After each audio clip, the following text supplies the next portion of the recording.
Hit that Welcome. button. We are live, hanging out, watching We some are Avalanche live. hockey. Excited to do another watch along with all of y'all. Have a good time. Do all those fun things that we do, which is mostly watch Avalanche hockey and talk about stuff. So Yeah. I was playing Lost Ark when Yahir messaged me and was like, "You coming to the pregame?" And I was like, "Oh, I thought the pregame was at 5:30, not the game itself." And then I look at the schedule, and all of the NHL games tonight start at 5:30, except for the TNT national game between LA and Arizona. oh boy, what a game! Even during the, I don't know how you put LA and Arizona. Even buying that LA would have been interesting this year. That's a national game for you. My golly. On the tinfoil hat theory that they just want to make LA look good. Boy, that's it's working hard. Because it's like any of these people also can look at the standings. Yeah, but national games aren't about the standings. All right. Yeah, what are you eating? Cereal. Man, I miss cereal. Dude, I hadn't eaten it. I hadn't eaten it for like a year, probably. And then I was like, you know what? I'm gonna go get some cereal. My last bowl of cereal. I'm trying to remember if I ate it while I was in Texas at all, because I don't think I did. My last bowl of cereal. Couldn't even tell you. Most definitely was last time I was in Canada. Definitely then. I was trying to think if I'd had it since now. I went through a period where I would have a box of cereal instead of a bag of chips. So I ate plenty of Captain Crunch, just like dry. Just like as a snack, yeah. Yeah, because I thought they were, so good. Love Captain Crunch, man. I go through cycles. Like, I'll go 6 months eating a bunch of cereal, and then I'll just stop. Yeah. So, it's the way it goes. Yeah. It's mostly like the access to it when I'm in Canada, just the way that everything is set up is so much easier. So,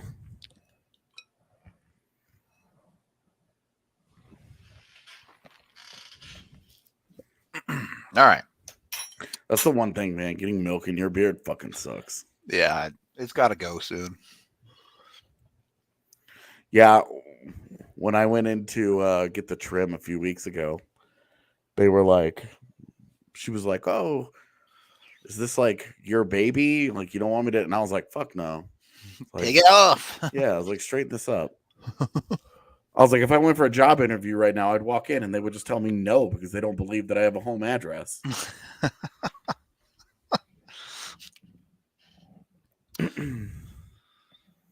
I've actually always been a boring cereal guy. Like, I really like plain Cheerios. Plain Cheerios are like good. Captain Crunch, Corn Pops, like the really sweet stuff. Love Cinnamon Toast Crunch, but that's really the only super sugary cereal that I'm like, woo. My 3 that I rotate with are why do we have the pregame thing still up? Oh, great question. I just didn't change it. I actually don't know where to turn that off. Even there you go. It's gone. Yeah, I really like Cinnamon Toast Crunch, Reese's Puffs, and Life cereal. Reese's Puffs made me sick when I was a kid once. Oh, yeah? And so I have never eaten them again. Fair enough. No argument against that. Grape nuts is nasty. Yeah, it's not my... Can't do that. I did, for the record, I did get got a DM from one of our regular listeners last night that said their significant other likes ketchup on mashed potatoes also. So this is apparently a lot of people have been coming out of the woodwork that have said this. So it's apparently a thing. I didn't know this many people were wrong, but I didn't realize so many of our listeners were monsters.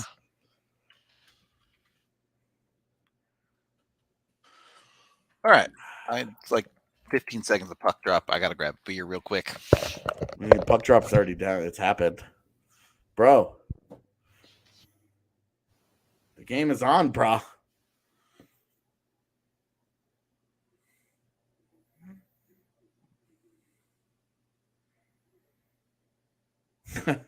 $38 games, 6 points. Darren Helm, everybody. Made it. Made it. Bro, the game is... They've already iced the puck. Oh, well, perfect. They iced it because they knew I wasn't ready. We'll have to see if AJ and I are synced too, but I'll get you a time check as soon as time starts properly here. Puck is down. All right, you're a couple seconds ahead of me. Let me refresh. Okay, well, they made it 4 fucking seconds.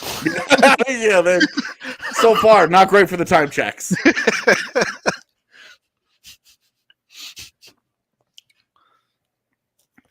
Okay.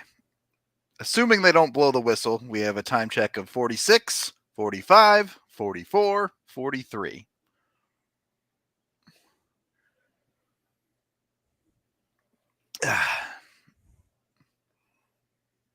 Landy got kind of work there, but then got it back.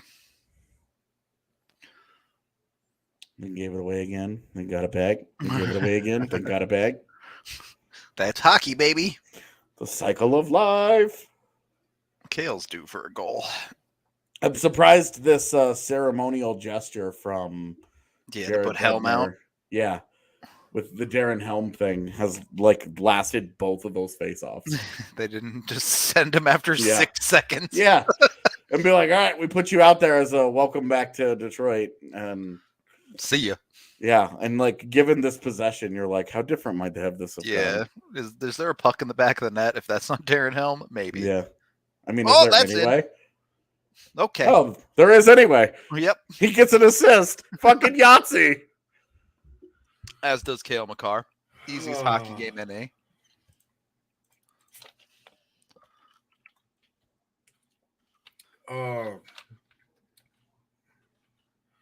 I can hear Enrique's TV upstairs. I can't hear specifics. Sure, but you can hear stuff. But I can just hear voices. Oh, that's so free. McCarr ruins a dude at the blue line and then gets his terrible backhand. Well, I guess the forehand back and gets the backhand over to Landy, sort of. See what I mean about Danny DeKaiser being terrible? Yep. I have no argument against that.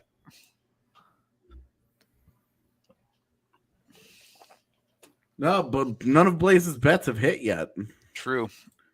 Yeah, well, he's on his way to the first period one hitting. Yeah, that one is now off to a good start, but work to do. Needs a power play opportunity. Yeah. He had 2 of those were power play related, and the other is a Kadri goal.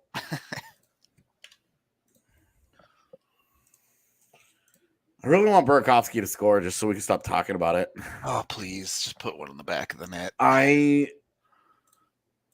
did enough digging just for a meaningless Twitter conversation the other day that I was like, I should probably just write why the Andre Burakovsky slump isn't as bad as you think article.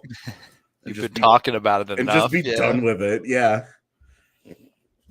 Oh, by the way, you got to post my shit tomorrow.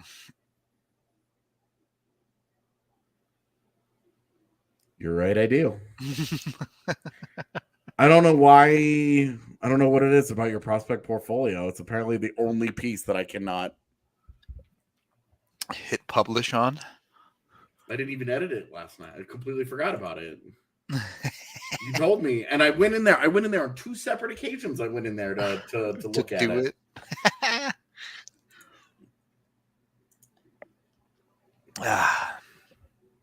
Oh yeah, I know. Okay. I also went in there today to do it, and then I accidentally turned off my computer. It's a sign sometimes. With my foot.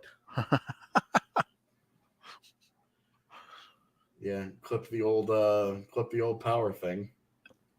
Well, Blaze was correct. The Avs have definitely come out with some jump. Yeah, I mean, we'll see how this game goes, but I would have been really, really, really surprised had they been totally lifeless again. Chelios is one of your 3 personal favorite Red Wings. Are you a monster, Hop? Why? Lidstrom and Datsuk, totally understand. Chelios, Yeah. what? What's that about?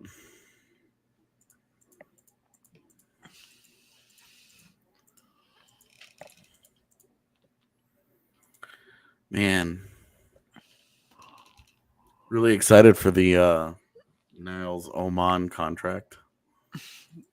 Are they going to actually give him one? I hope not. Would be so surprised. He's not good. He's big though. He's large and he can skate okay. But that's one where I'm wondering if they're just like, all right, put him in the AHL and give him Igor's old job and we'll see if we have something. There's just no offense there, dude. Ooh. I guess it would be a 2-year ELC at this point, though. And they're just so not close to the contract they have so limit. much. I talked and about they have that no on the lease section contract too. Yeah. And they have no major influx coming. Yeah, it's like a trickle. Like Tyler Weiss's best selling point is, who else are you going to sign? There are no other forwards to sign. Yeah. Nice work by Frankie there. And that, like, genuinely, who are they signing this offseason? Hellison is the only one that's, like, for sure. Yeah, they won't sign Barons. Yeah, he'll go back. I think they're going to resist the temptation to give Buyalski an ELC. Like maybe Matt Steinberg. I think you got to give Steinberg another year, right? Because this is technically his sophomore year. Yeah. I don't know that you do. Just send it. I mean, he had the kind of year that you want to have. I agree with that, but I don't know. Like, it's just a weird situation, right? Because he's older because of the lost year. But yeah. He did keep his eligibility, so it's not like he basically had 2 lost years, right? Not really, just the because like when he was like 14, he had all those shoulder No, problems, that's not what I mean. I mean, like he broke his leg during the year that was lost anyway. Yeah, but he was healthy for the second half of it and just didn't play. Yeah, and could have played somewhere. But didn't. But just didn't. Yeah, I guess that's fair. I mean, it's one lost year. Like one development year did nothing. But it's not like for half of it, like he wasn't even getting off ice work in because he couldn't. What is with Tyson Jostin drawing penalties? Yeah, dude's kind of a monster when it comes to drawing penalties. Because it genuinely, like, I'm curious because he's not an overly physical player. Is it just that like he outworks dudes and puts them in positions where they're always reaching on him? I think so. He's got his skating up to a good enough level that dudes are chasing him a little bit now. That is a really good point because early in his career, when we were talking about his skating all the time, he wasn't drawing penalties. Yep. And then his skating got better the last couple of years. And this year and last year, he has drawn tons of penalties. Been one of their best. Uh-oh. Nah, it's fine. Not a good power play, though, so far. Again. I mean, this is going to be a clean entry. Right. Back to Kale, over to Kadri. And Blaze is winning all of his bets.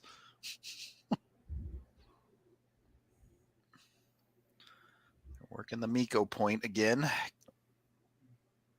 Expected that. Yeah, with McKinnon out. He's become very comfortable with that play in particular. Yeah, maybe too comfortable, to be honest with you. But yes, yeah, but I mean, he's not turning pucks over back there. Yeah, there's a certain level of comfort that you have to have with the puck when you're up high and you're that last guy, and you're not gonna just totally shit the bed with it. Yep, not do a Ryan Graves. Got it. No, the Avs last Stadium Series jerseys were horrible. Yeah, agreed. They are the worst jerseys the Avs have ever had. the practice jerseys that they unveiled the Those day were before the game sexy. were fucking awesome. Yep. Man. Unit 2 is Berkey, Newhook, Taze, Gerard, and Nuke. Okay. The cyclical nature of power plays is always so interesting. Mm-hmm. It's good. It sucks. It's good. It sucks. Well, and like their numbers don't look very good for the last several weeks, really for the entire month of February. They're like, but for their they've last had 18 or something. Yeah, they've had games where their power play has been so good. Right. It looked amazing. It just didn't go in. Yeah. Yeah.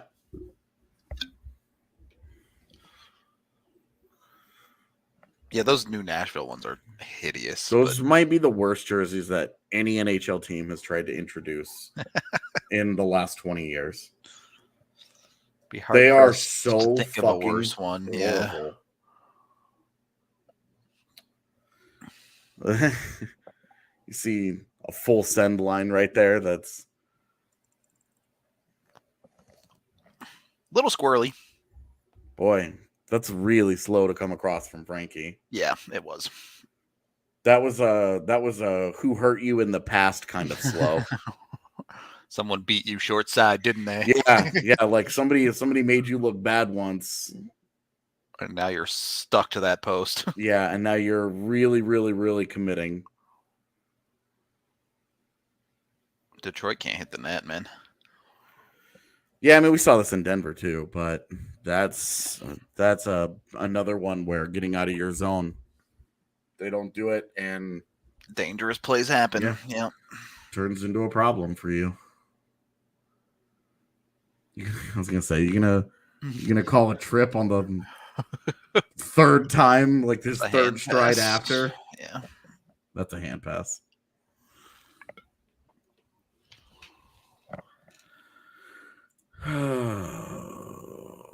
Commercial break at 11:04. We'll get you a time check when we come back. Commercials are stupid and should be abolished. Cornflakes?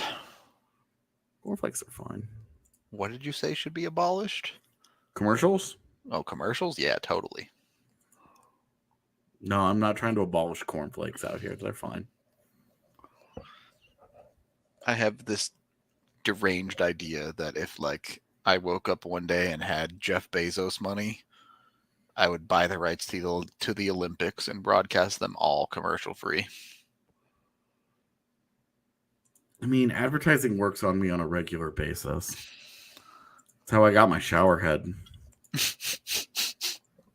I don't know that I've ever seen a commercial for a shower head. It was a TikTok ad. Oh, fucking my got God. me. Should have known after this yacht take you had. Yo, I wish I'd saved it. And I could send it to you. Y'all look legit, man. I was like, only 2.1? Are you for real?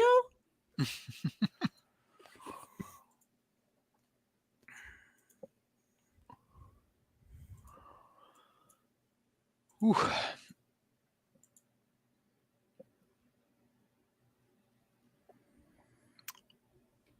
Yeah, the Avs Stadium Series logo, the one that they put on the hats, on the jersey, on the warm-up jerseys, all that thing is fire. And then they destroyed it on the actual jersey. The Hydrojet shower head that I got is actually awesome. We live in a house with really low water pressure, so I'm not getting to live my best life with it. But it is good. It's quality. 0-0, about 9 minutes in, Ian. It's 1-0. Oh God, 1-0.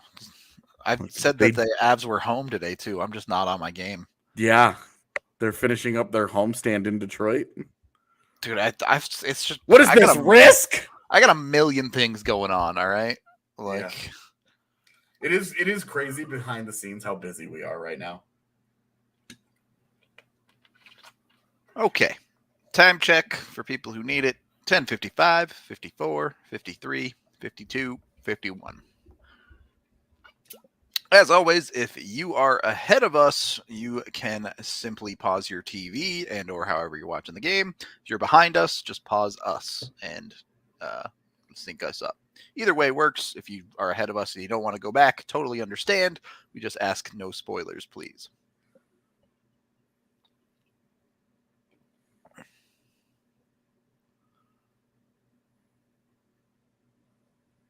Oof. Want a better play from Sammy there. Yeah. Go off the wall behind him or put it on his stick. He went right into his skates and guaranteed that he couldn't make a play on it. When that, it's pretty easy to just say, hey, execute better when things like that happen. Yeah. Be better. Yep. God, if I was a politician, that would probably be my campaign slogan. Wasn't Ivanka Trump's slogan was "Be best," right? She had a slogan? Yep. For what? I don't really know, to be honest. Okay.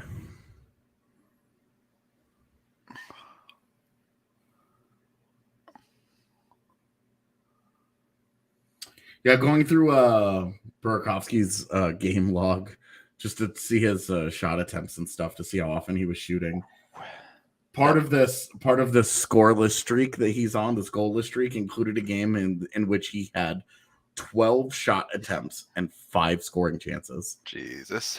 And it was just like, Sometimes you can't buy one. Yeah. Dude, what are you doing, Kale?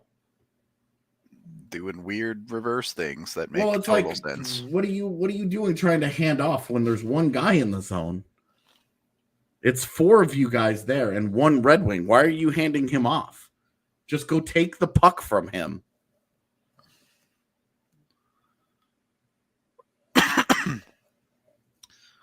Nice pass there by Newhook. That's a really good outlet. Yep. And then Logan O'Connor totally fucks it up. Completely boofs it. Yeah. Their second life here is because Derp ass fell down.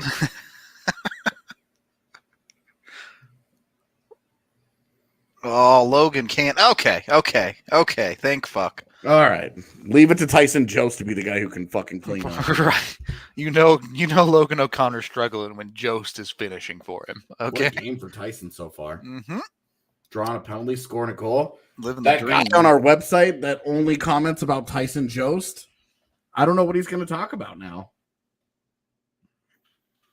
He'll probably still talk about how he's too soft. Dude, Danny DeKaiser fucking sucks. How did LOC not finish that? He shot at the one spot that he could. God, dude. Finally, I talked shit about somebody pregame and he actually is bad. Well, I mean, like, I've talked guys up in the last couple of games and they played well. Like, Tage Thompson gets that hat trick, and now I said a guy was bad, and now he's playing bad, and I'm just like, oh my God, am I the keeper of the universe? Yep. You have the power, AJ. Oh my God, man. I had some He-Man underwear when I was a kid. Oh, God. I had some Batman drawers that I thought were so sick. I love those. I used to run around in the house just in those Batman underoos.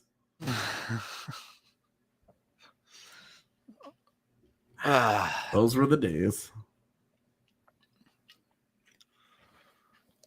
Now you still go around the house in your underwear. You just don't run around.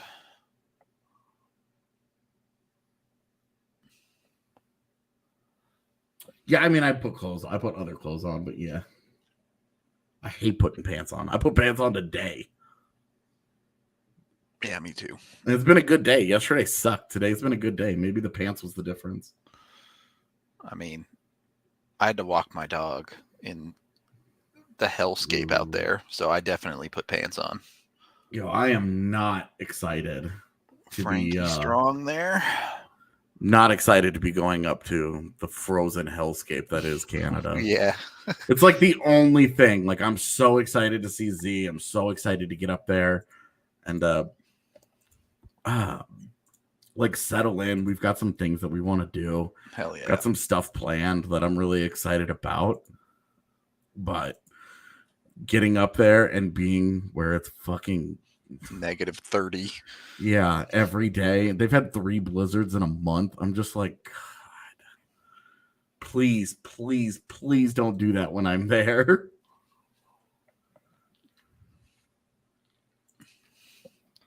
I am really excited to get back up there, though. I think that'll be fun. Yeah, you guys are gonna have a baller time up there, I'm sure. Yeah, I'm gonna build out my office for reals.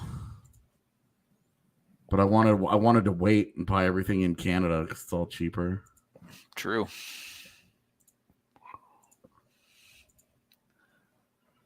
What is your fix for the hiccups?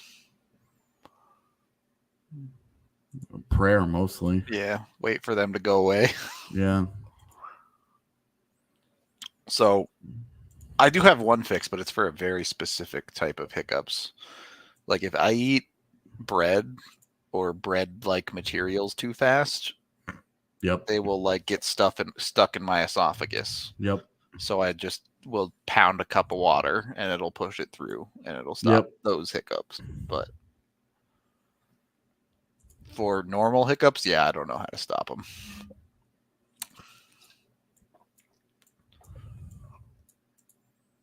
We're going to be at the bar on Saturday, right? Saturday night. Unless it's -2 again.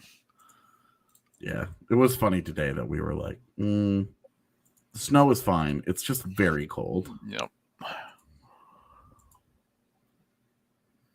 Chick-fil-A. That's interesting that gives you, like, that eating at Chick-fil-A. Like, is it like spicy stuff from Chick-fil-A or is it just normal chicken? Fair question. Spicy stuff, I can see it. Normal chicken, that's a little weird.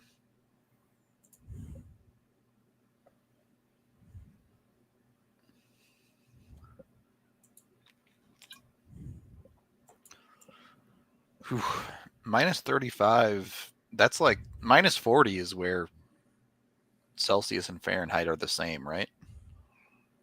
I mean, that's, to me, that's once you get beyond like 15. It's just effing cold. Yeah, you're just talking about being like, dude, you're making bad choices to be outside. Ooh, nice little breakout there. It was a nice breakout. Hit the net, dog.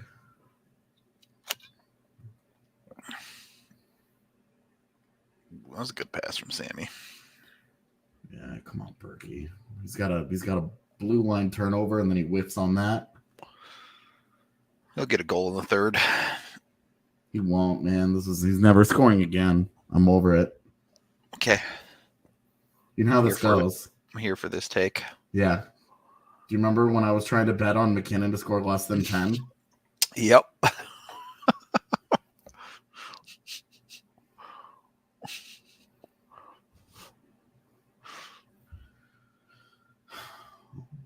This line vibing again, dude. Needed a bottom 6 line to pick it up a little bit. Yeah, start at least provide some energy, man. Like, yep. That they scored a goal was sick, and you're happy with that. Yeah, fuck that. They're taking them both, I think. Yeah. I don't know why, but Joe's kind of interfered with him. What? Dude didn't have the puck. What? And we'll never know because there's no replays. Joe knows. It's not true. I can know.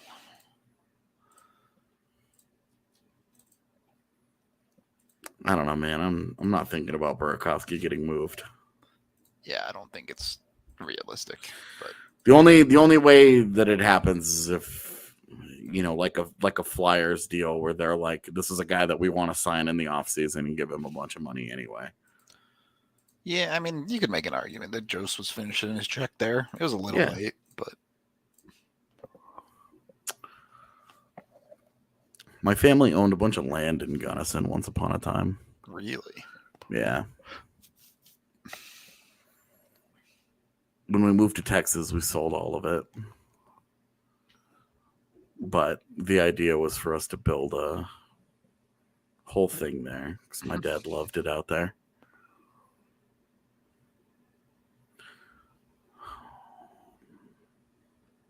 My dad was very outdoorsy. I had a very outdoorsy childhood. It's always funny is he never believes me because it's just like now I'm just like camping. Fuck that. I hate camping too. Yeah, it was like it was really just the last time that I went camping, which was the only times I ever went camping as an adult. It was just so miserable. And I was like, you know what? Like I loved this stuff as a kid. I didn't mind certain things. There are certain things about it now though that I just don't. I'm like, I never liked it, man. I really liked it as a kid. I genuinely really liked it. I liked being outside. I just didn't have a problem with it, right? And then I did plenty of outdoor stuff as a kid, like too, but camping,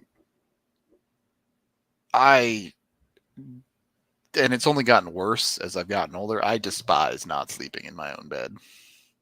That's interesting.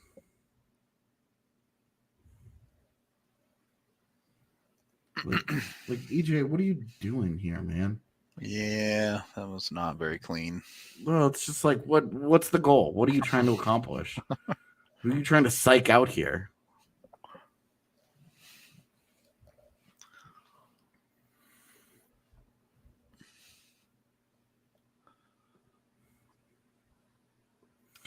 Well, I wonder about camping nowadays because you look at some of the camping gear, and I'm no longer like it's a little more glamping these days. Well, and it's like I'm no longer a very very poor adult who has to like if I was going to go camping, available, like there would be some things I could go to like an outdoor world and be like, okay, I can sift through some of the nicer options and not just be like, all right. Where's that Walmart $17.99 2 sticks and a tarp? you know, like I'm at the point in my life where I could actually try to get some nicer things, and I wonder how much of a difference that might make. But I'm also like, look, if I'm trying to turn my campground into my living room, I'll just stay in my living room. Andy going bombs away tonight, isn't he? Yeah, it's interesting that when McKinnon is out, his aggression just. I mean, part of that is the new version of Miko, right? Where he's never gonna turn it up. So yeah.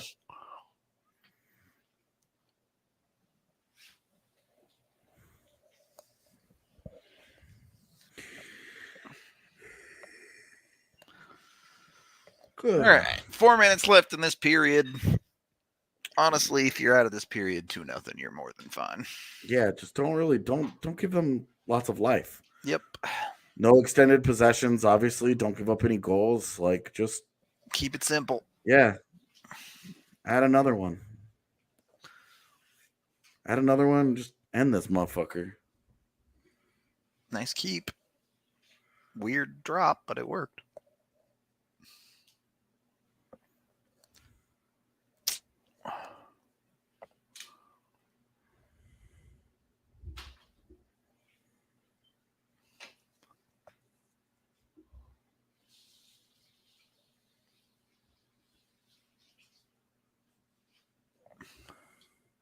Dude, I spend 2 days outside the city, and I'm like, okay, I need to get back to a fast internet connection and all the things that I normally do. I thought of you the other day when I was watching a guy go through his setup. Yeah. Yeah, he was like, oh, I live in my RV, and he's got network, and he was fucking sitting in the middle of nowhere playing Lost Ark on his laptop. Hell yeah. And was just like, he was like going through, he's like, oh, I've got this and I've got that. And he was like, oh, I'm waiting for Starlink to come out with whatever. Yeah. And that'll make my life even better. But his whole RV was teched out. Yep. I'm here for that. I was like, this is exactly what I would want my RV to look like. Would be way more interested in RVing if I could get something like that. Yeah. Well, and because like he had a high-end gaming laptop. Yep. And then he had a setup inside. Hell yeah. He had a multi-monitor setup inside, and the monitors he could just push back and cover up, and they would become they become part of like his kitchen. All on like an arm that folds in. Yeah, and I was just like, this is fucking sick, dude. Hey, look, man, 9.2 just came out. What do you think I'm gonna do after the pod tonight? I'm gonna go do my dailies. All right. I'm gonna go right back to playing Lost Ark. Well, I have work to do. Yeah, I have to do a video actually, but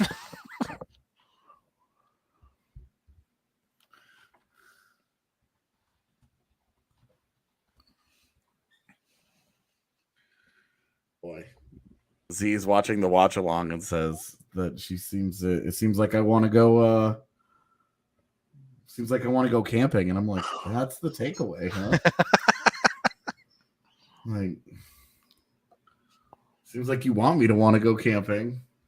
I know that's always been like one of the things I've always kind of felt bad in our relationship because she's a lot more outdoorsy than I am. yeah. And I've always kind of felt bad that I just didn't have interest in it. Boy, how's are gonna have to kill one here. And is it going to be McDermott that goes? Looks like it. You can't play 6 minutes a night and take penalties, you dipshit. Come on. Yeah, gets the stick up in the hands a bit. Yeah, what's he doing there, dude? You look. That's a stick, not a chainsaw, Chief.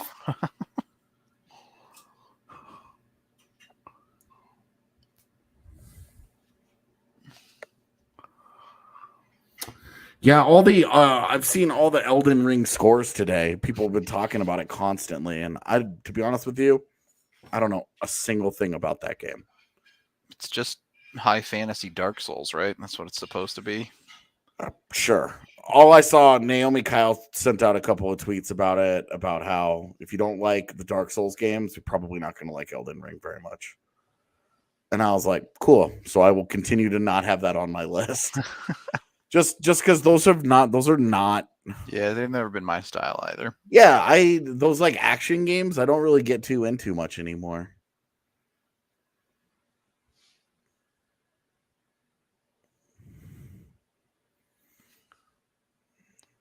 The one genre of gaming that has really fallen out of my play rotation that I really miss is platforming. There just aren't very many anymore. Well, like they make a lot of indie games, or indie companies make cute little nostalgia. Those fests. Games are over in like 45 minutes. But it's like because like there was a reason like Super Meat Boy was such a thing, right? Because it was such an old school, really hard platformer. Yep. And people like me were like, "Oh my god!" And there's not tons of that anymore. That's really good work. That's really I don't know who it was, but whoever stick on that puck there read that backdoor play and got in the way of it. That was the key to the whole thing. Yep. Houston is a big city, is horrible to drive in just because there's so many goddamn people. Houston is the world's greatest example of why public transportation and not super highways is the answer. Okay. Good period for the Avs. But yeah, Houston, I grew up outside of Houston. It's great food. Great food.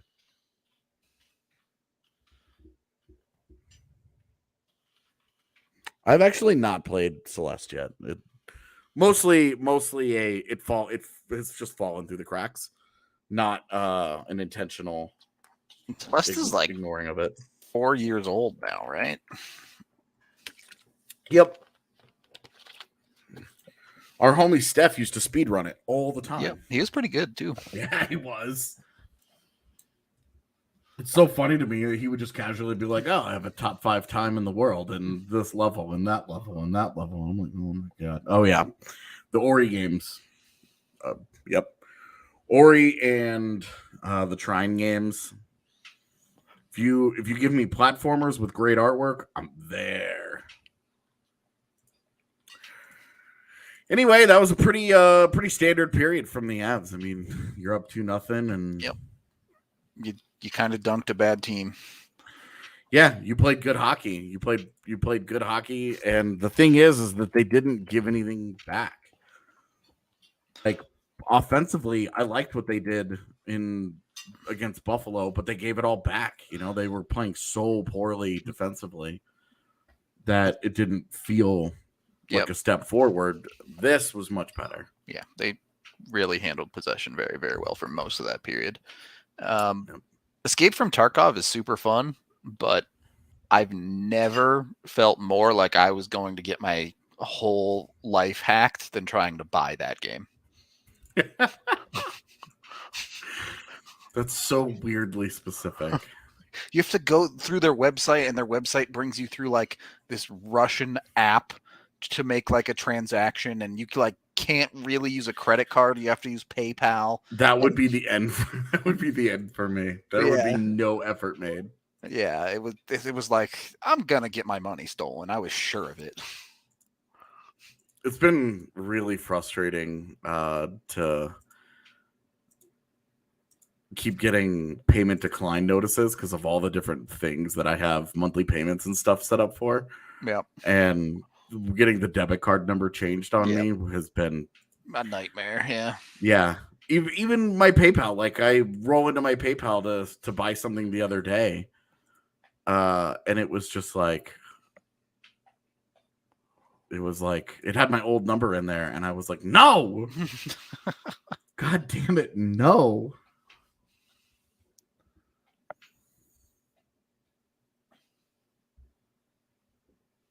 What? Tom Segura, your mom's house clipped DNVR Broncos?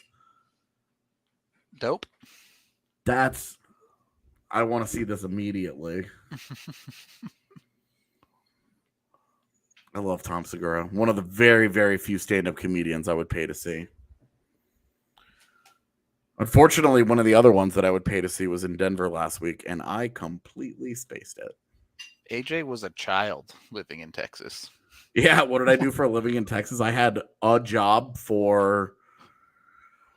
I was a part-time night auditor at a Holiday Inn Express by the... God, I don't even remember what mall that is. But it was brand new. It had just, we helped open that hotel up. And literally the first 2 weeks that I worked there was like moving things in and like setting up hotel rooms. I made probably like 200 beds in those first couple of weeks where I was like, fuck, I hate this.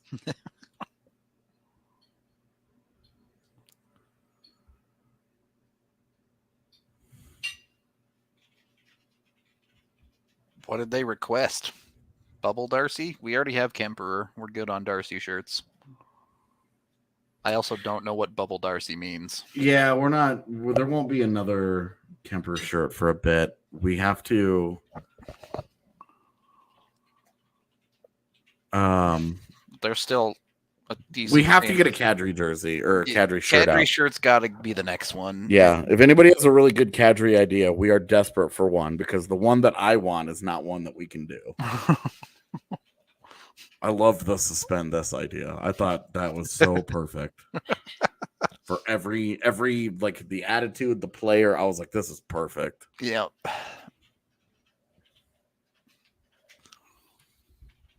AJ's about to go Google this shit. Yeah, I'm about to go fire this up. I don't listen to very many because every comedian has a fucking podcast, right? And I listened to the Chris D'Elia one for a long time until he turned out to be sort of a creeper. Yeah, he's kind of a weird dude. And his show, like there were always, he has like quirks that always really bothered me. And so it was kind of an easy thing for me to move off of. But I always really liked Tom Segura.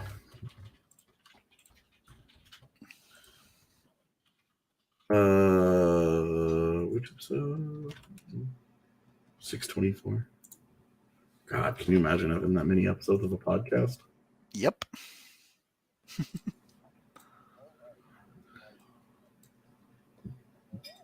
So it's really weird. Chris Hansen. So when people say Chris Hansen, I know that they're talking about that dude. Yeah. But shares the name of a former roommate of mine, so I always have like a personal. I see. Yeah, I'm always like, wait, what?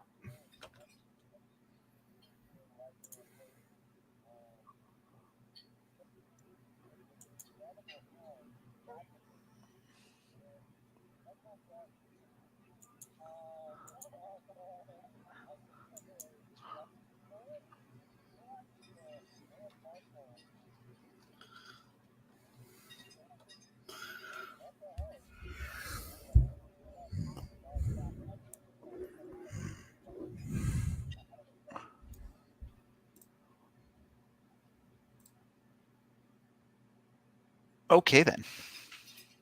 It's an elite level clip of an ad read.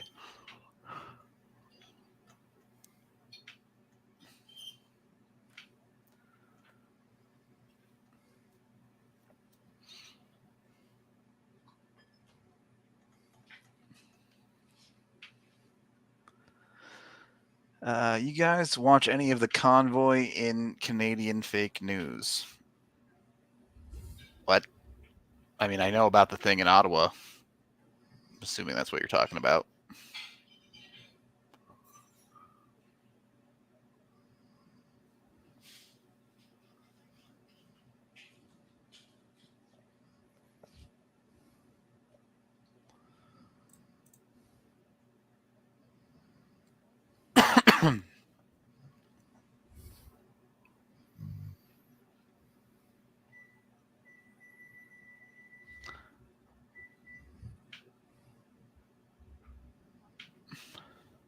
Honestly, the Kadri shirt we should have made is we should have made it when he scored that fucking playoff goal with 0.1 seconds left on the clock. But it's too late now.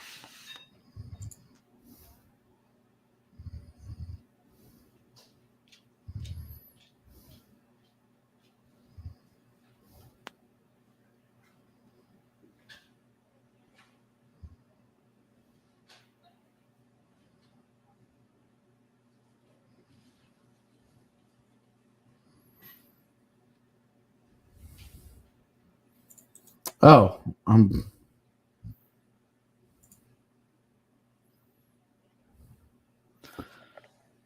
was in the middle of something, totally forgot about it.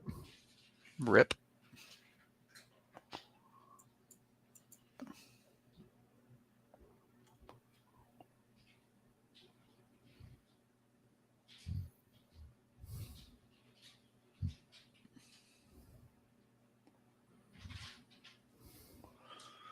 Whew. Yeah, I don't really have any interest in talking about it either. So. Oh, it's Andre not being able to say Bert Kreischer? Yep. That's all this is? Yep. All right. And then after that, they go to Dr. Disrespect, who calls him Kurt. Well, isn't that like the shtick, though? Like, if anybody's familiar with it, Andre called him Brett. Yeah. Anybody that's familiar with it knows that they're not going to call him Bert Kreischer. You call him something else. Okay. Whew.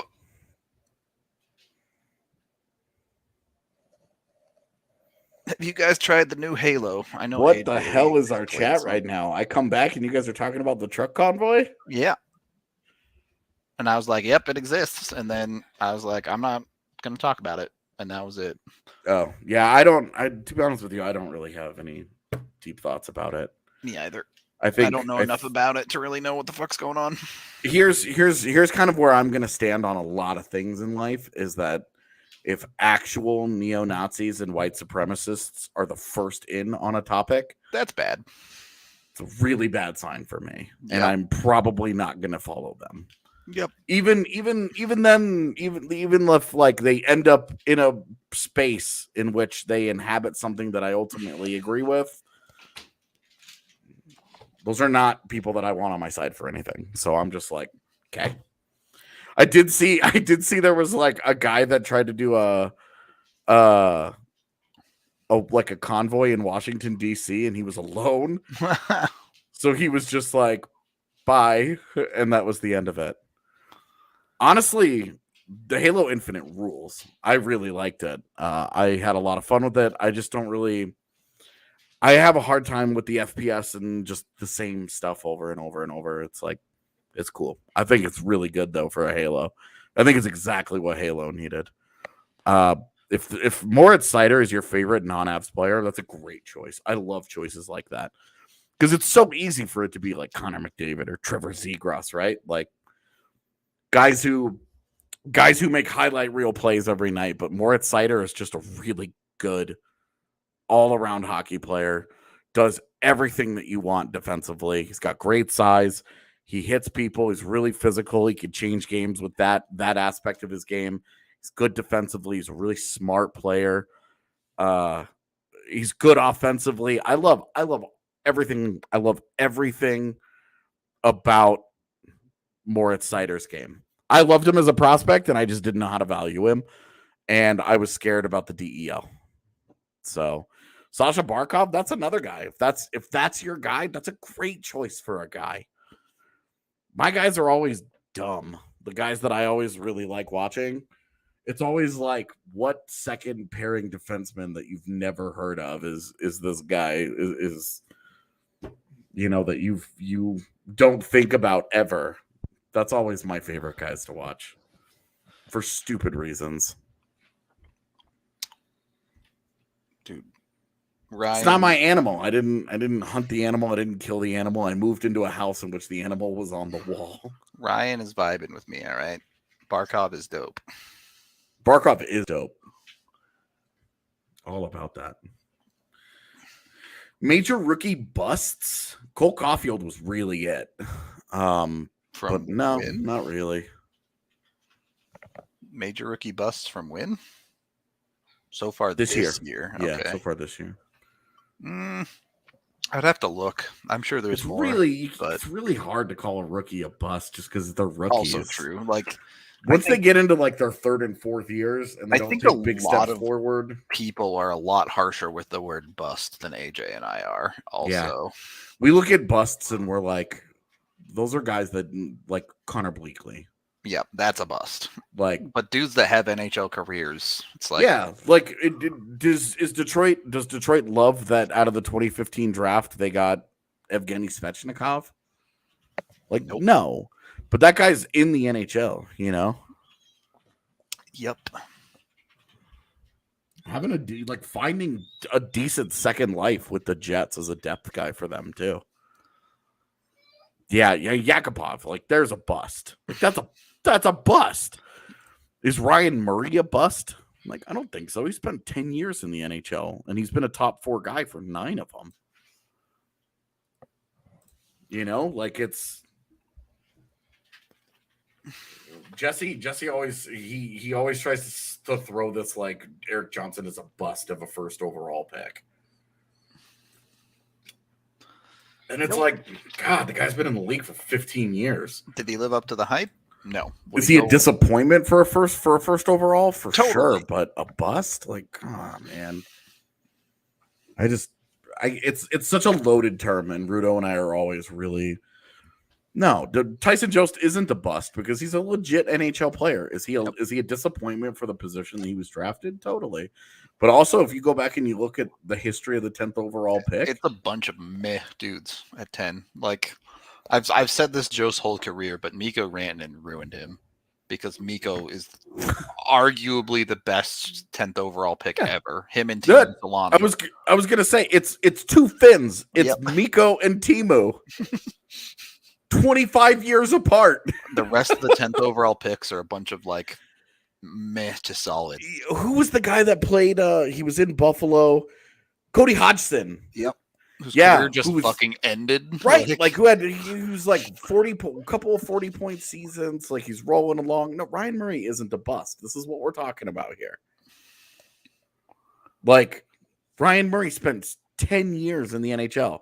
He's a top pairing defender for a bunch of them. He's a top 4 guy, a hard top 4 guy for a bunch of those years. And injuries have taken away a lot of the physical gifts that he had when he was younger. And like, that sucks. How do you know that that's going to happen at 2 overall? Duncan Siemens, absolutely a bust. Yeah, like Duncan Siemens, there's a bust. Guy didn't have an NHL career. Like, yeah, he played some NHL games, but was not long for the NHL. Just didn't have it.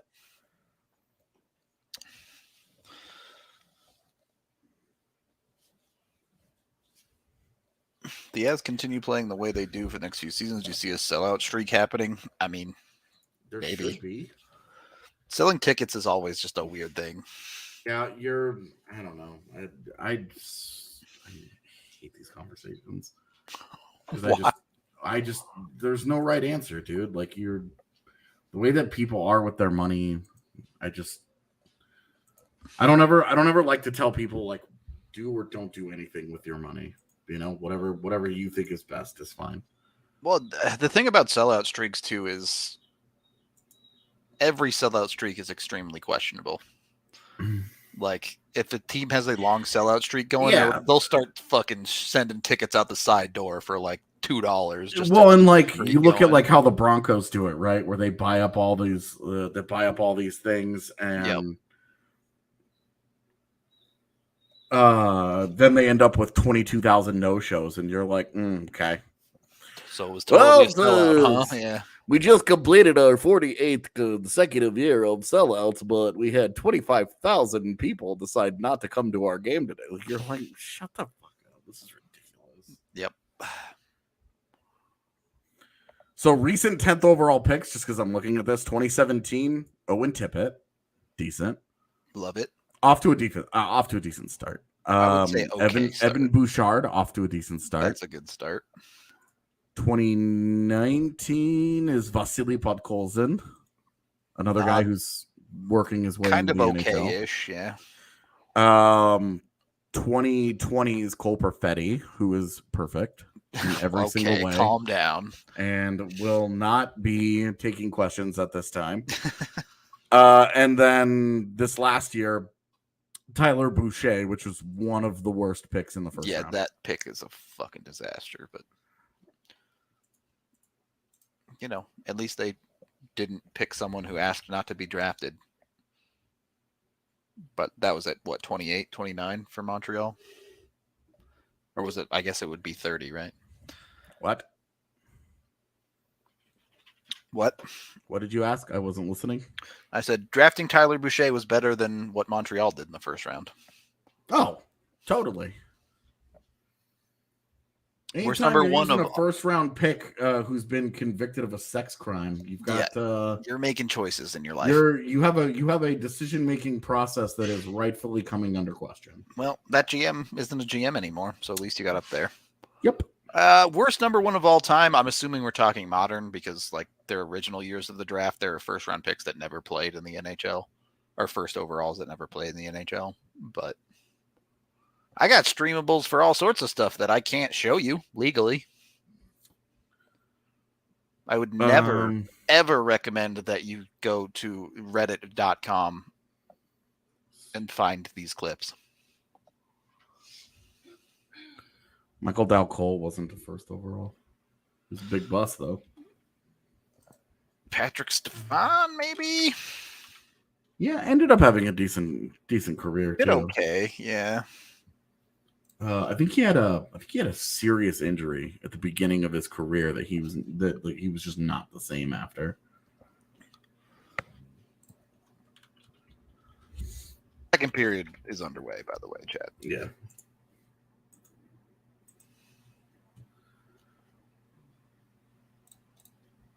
Let's see.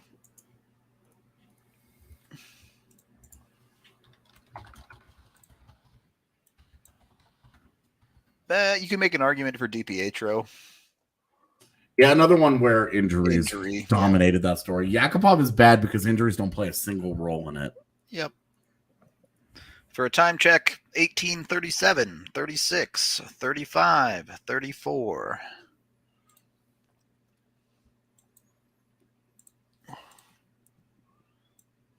Everyone will say Deigel, but Deigel was actually good when he played. Oh, yeah, like Alexander Daigle had a long career too. Like Alexander Daigle played 600 NHL games. Yep. Had multiple 50-point seasons. Like, he was fine.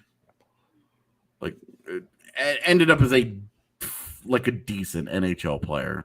Obviously, when you score like 100,000 points in your draft year, Didn't live up to the hype for sure. Yeah, in Quebec, like you get blown up as king shit, and he did not live up to that. You know, like a guy like Chris Phillips didn't live up to being the first overall either. There. Oh, I didn't click post. There you go. It's posted now. You see this? This is the Avalanche effect. You see that play Detroit just ran? That's Colorado. Colorado scored a bunch of goals on that in the last couple of years, and nobody else was running that play, and now everybody does. Yeah, EJ is certainly one of the worst first overall picks in recent NHL history. Him and Yakupov. Well, and like Yakupov's a true blue bad pick. You also wonder what happens if Eric Johnson doesn't have his knee wrecked at 19. For sure.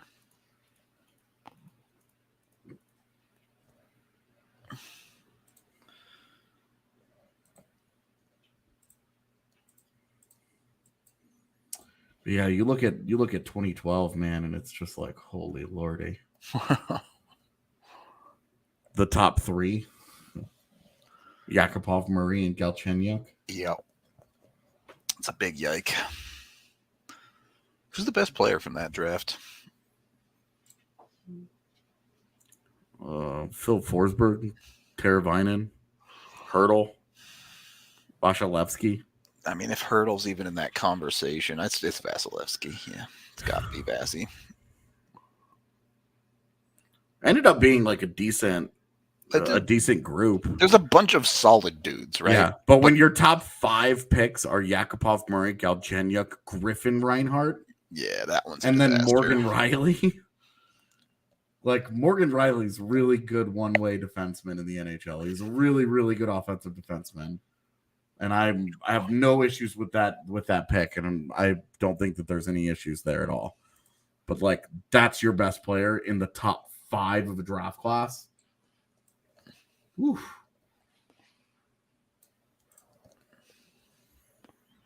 But then it got a lot better. Hampus Lindholm, Matt Dumba, Jacob Trouba, Philip Forsberg. Then things get complicated. I mean, New York is doing their best to make Lafreniere at 1 look bad. Dude, that's ugly.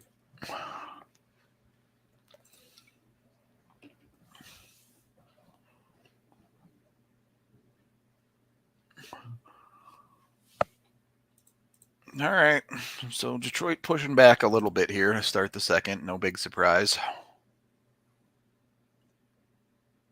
Not that it's been effective, but the Avs have not possessed the puck much here early. Yeah, and not a lot's come of it. Obviously, they haven't scored, but it hasn't been like dominant or anything. Yeah, Frankie hasn't had to really do much yet. Misses the net. No McKinnon, and Bednar's like, all right, Berkey.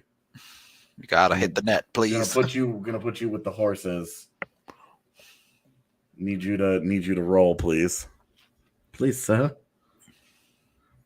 I don't think Morgan Riley's contract is a problem for Toronto. I think Morgan Riley is just fine as he is.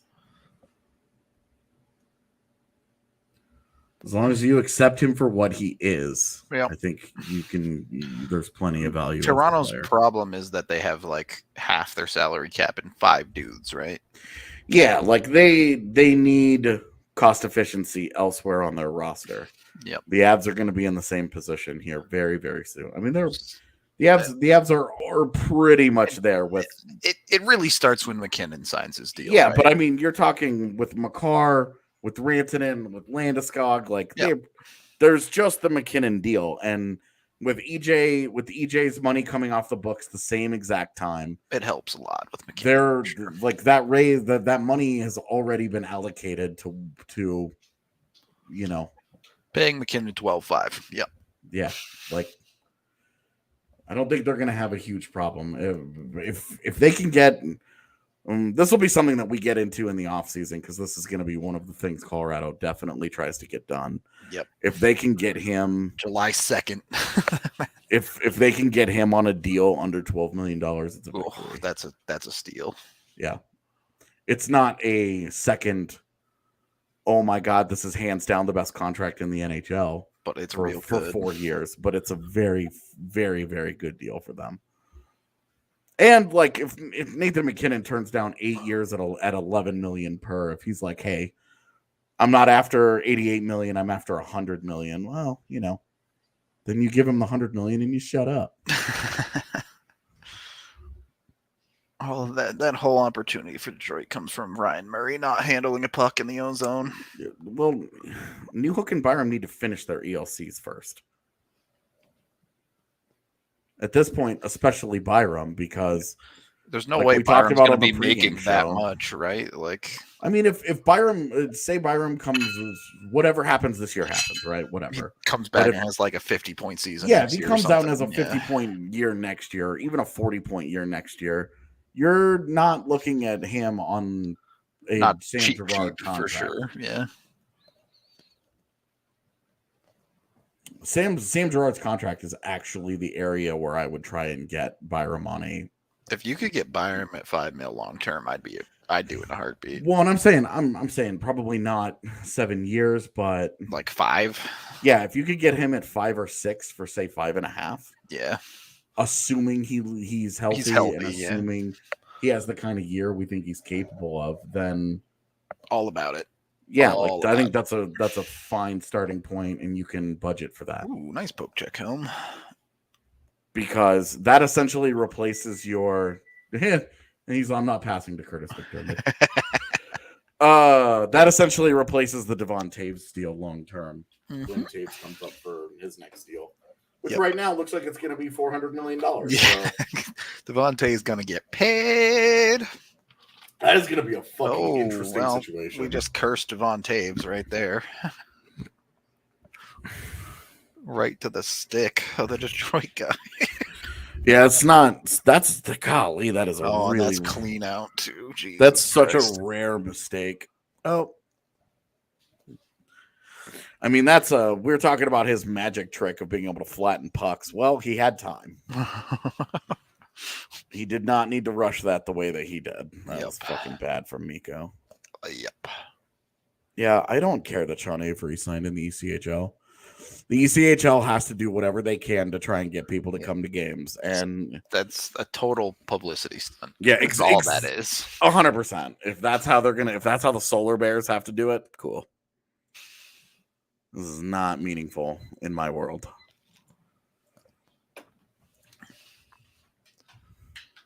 He's like 40 years old, and he was never that good to begin with. Yep.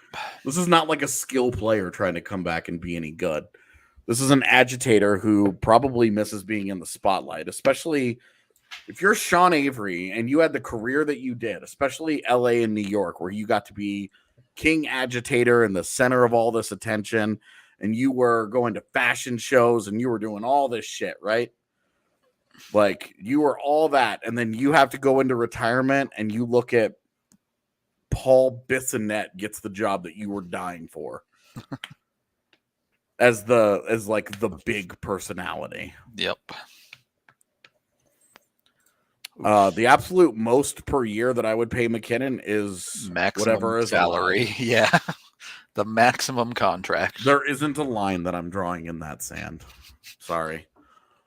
Oh, I feel bad for the Rapids tonight. Why? Because they're playing outside in Colorado. Oh, in Denver? Oh, yeah. That sucks. This is not a sport that should be played in these types of conditions. Agreed.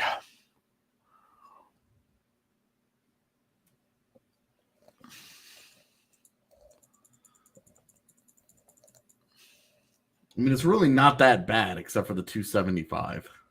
Yep. It's some mediocre poor seasons and then one hellscape of a year. Yeah.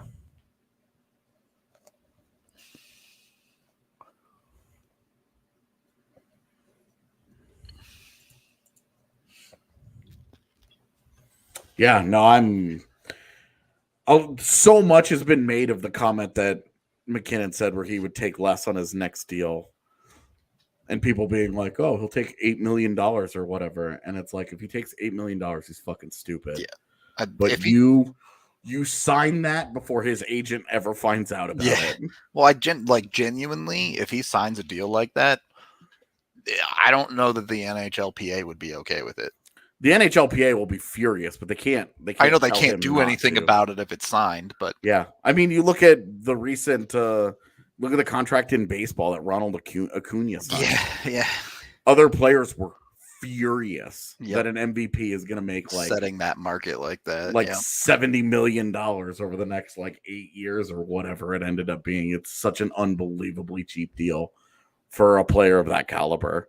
Yeah, the NHLPA would be. Oh, angry. How did that not go? Oh my gosh. There's your good bounce. Yep.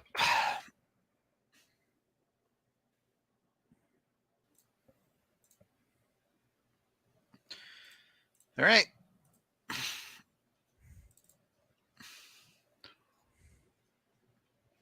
So I have a theory, AJ, and I don't know if you will agree with this or not, but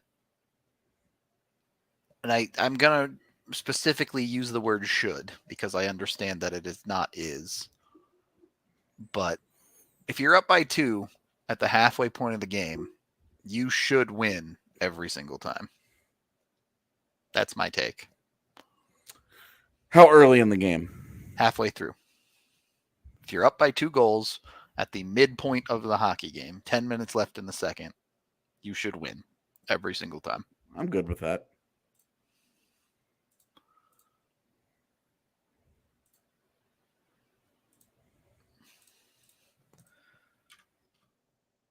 Granted, teams lose in that situation all the time, but I mean, we say that, right? But like, go and just look at the records of teams that go into third periods trailing.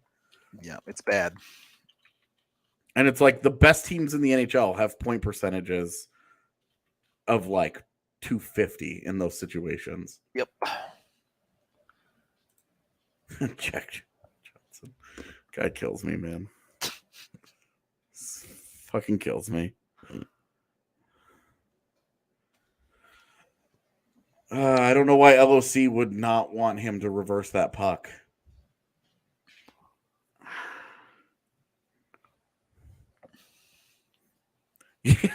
Yeah, I'm very jealous of Sean Avery.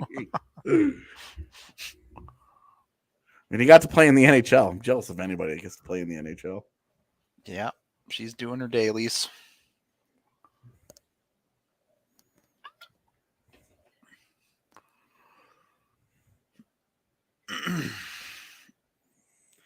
All right, penalty's over. You guys can start playing again. Here's a calm little play from Berkey. That was better. Yeah, settled it down. They were off. Ooh. Okay. Come on, Kale. That was Kale. Looked like Kale. I don't know, to be honest. Yeah, Rudo, when did you and Sarah get married? 2 years ago? 3.5 years ago. Jesus. Time flies.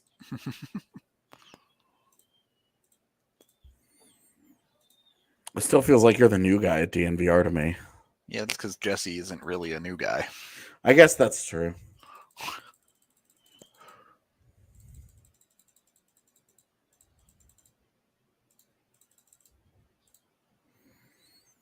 No, it's not that hard to see. If you're familiar with a game in the background, it's not that hard to pick it up. Yep.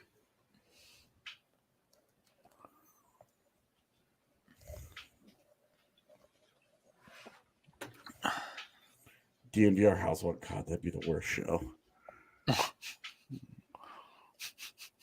It'd be so boring.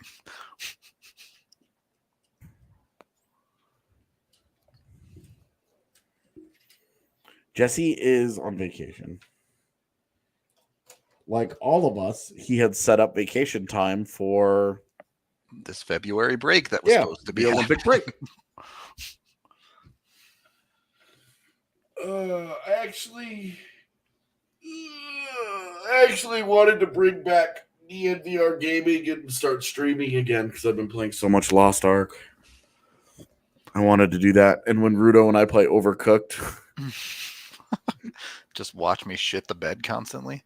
not constantly, just most of the time. Sometimes there are levels, and then there was that one level we played the last time or 2 times ago that we played that I just could not get a handle on anything. Yep. I don't know what it was about that level. It just broke my brain.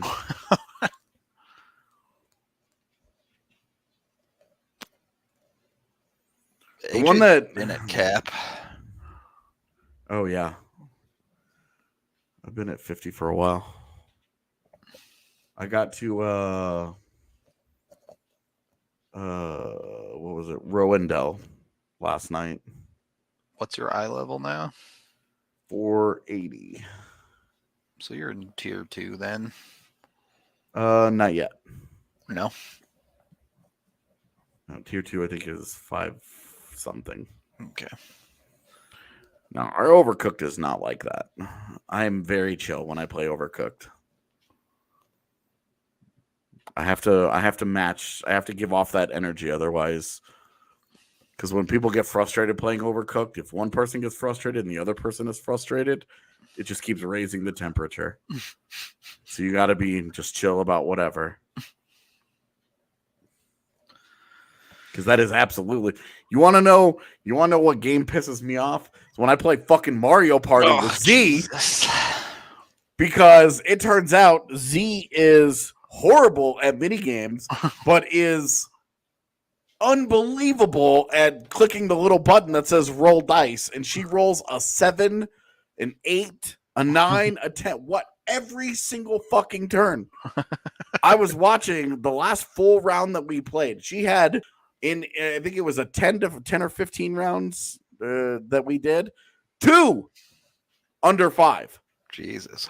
And I was like, this is the worst superpower of all time, but this is insane. Take her to the craps table. Dude, I was like, at this point, this is actually just incredibly impressive. It was wild to watch, though. Uh-oh. Yeah. Beautiful pad pass there. I mean, don't give up 3-on-1s, guys. Yeah, that's on the defense entirely.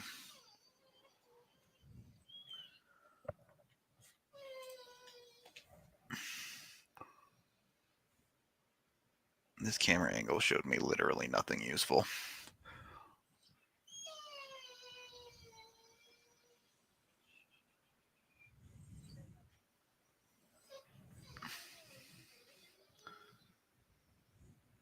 Dope play from Cider, though. Yeah, it's tough. Frankie's trying to get back to the middle of the net. And yeah. I mean, perfect world, Frankie controls the rebound better, right? But you're really hard to ask. Really hard to ask, yeah. Just asking him to make the first stop and then hope that it goes well from there. Yeah. I mean, the real issue is this missed shot goes around wide, and then is that Kale who just mishandles the puck. And Kale mishandles the puck, and then Berkey's slow to get back, and it's a 3-on-1 with only G back, and that's a disaster. Oh, yeah. And they're in a game again. Yep. Well, and they haven't. I mean, they've played horribly this whole period. Yeah, they haven't done fuck all for this entire period. Shots are 10-4 Detroit.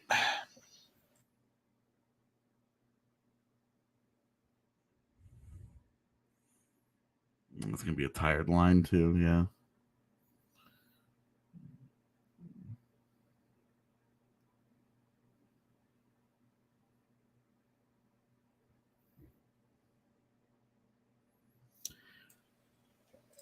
We'll say the one thing that I like about this Detroit team, like for a not very good team, is that they do play hard. Yep. It's the thing that you can They're always bought tell. in. There are some bad teams that just don't put that work in. Yeah.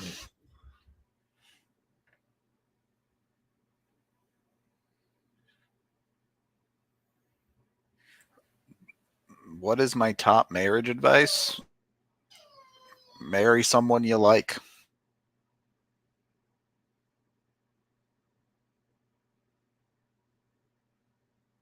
I don't know. I don't have great marriage advice. Everything has worked out great for us. We've never been a couple that really fights at all. We were together for 9 years before we got married, so we were pretty sure it was going to work at that point. There was some proof of concept there. Yeah.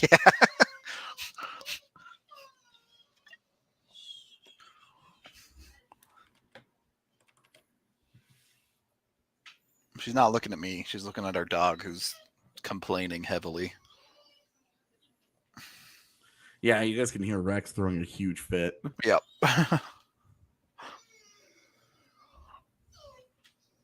It's his own fault. I took him out earlier today, and he didn't poop because he was like, it's too cold out here. And now he's got to poop.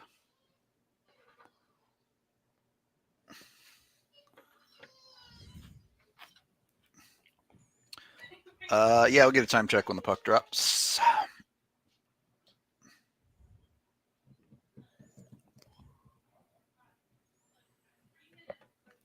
Yeah, Frankie should start Friday, and Kemper should get Saturday against Vegas. That's 100% how it should go. 6:41, 40, 39, and there's an icing. Which is why I didn't think that Kemper was going, or Frankie was going to play against Buffalo. This is exactly how I had The split. the goaltending duties broken up.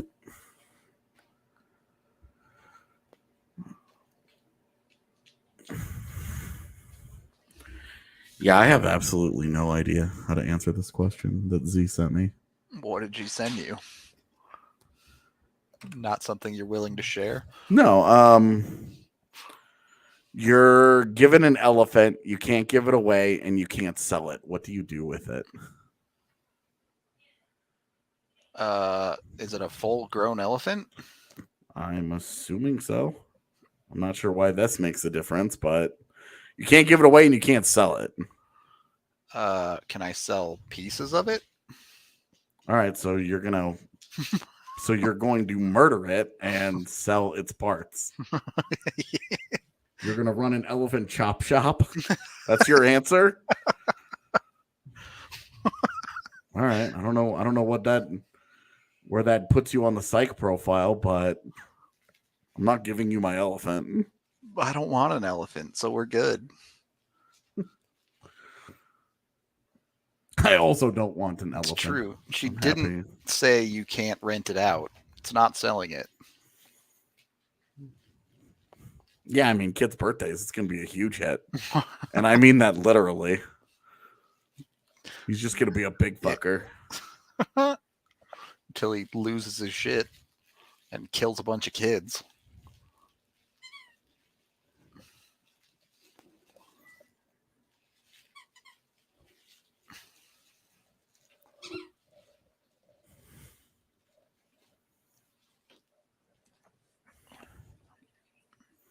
I don't know. Probably name it Frank and keep it. No. I mean, the problem is that there is nobody that lives in a city is going to have the space for it. Yep. I can confirm. Yards don't exist in Denver, at least not in my price range. Also, it's like, if I ever get an elephant, I'm naming it Topsy. why? Because it's Topsy, the electrocuted elephant. Okay. I don't actually know the historical story. I know it's based on a true thing, but there was this episode of Bob's Burgers where they electrocute an elephant because Thomas Edison did it. And that elephant was named Topsy. And they made a whole song about it. Go look it up. That's why you want to name it Topsy? Yeah. All right. I mean, at least you have a reason. I was going to name mine Frank. There was no reason for that.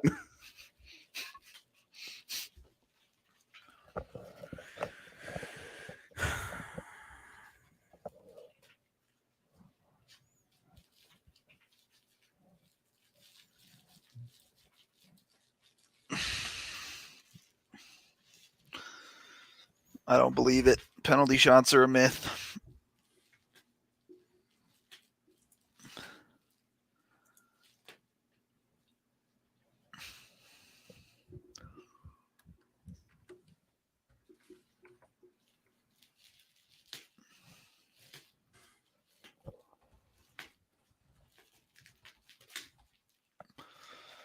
All right, Evs, you gonna turn it back up, or are we gonna continue coasting through this period? Oh, they're gonna coast through this period, and then we'll see how the third goes. Wait till the last second, like good procrastinator.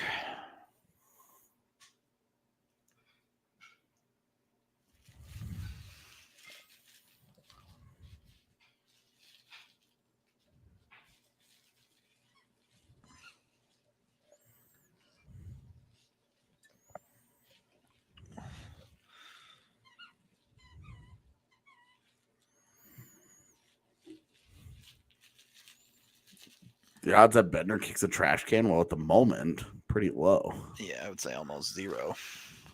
Oh, did they actually call that on Detroit? Let's go. Didn't think Berkey was gonna get that trip.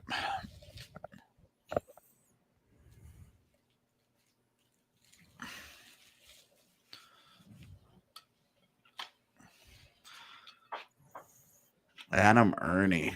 One of the Patrick Wall specials. Marry a wife that makes you pizza. That's my advice.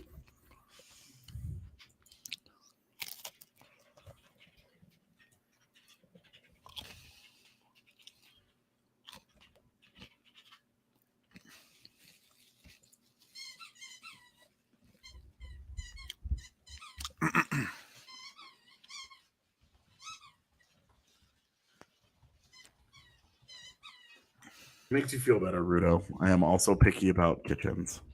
My man. When Z and I on my side on this one. When Z and I look at houses together, it's always my first thing. I always start in the kitchen, and then I'm like, all right, let's go from here.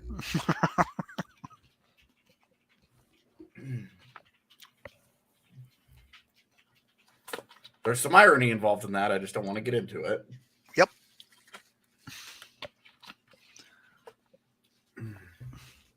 Yep. JT's on PP1 with McKinnon out.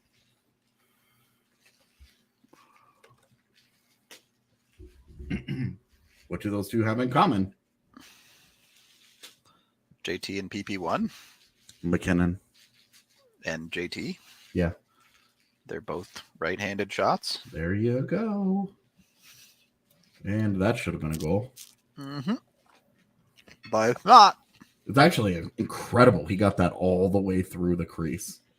Yep, but not on along the goal line and hit nothing. So that's actually incredible. Sometimes it's harder to miss than score. All right.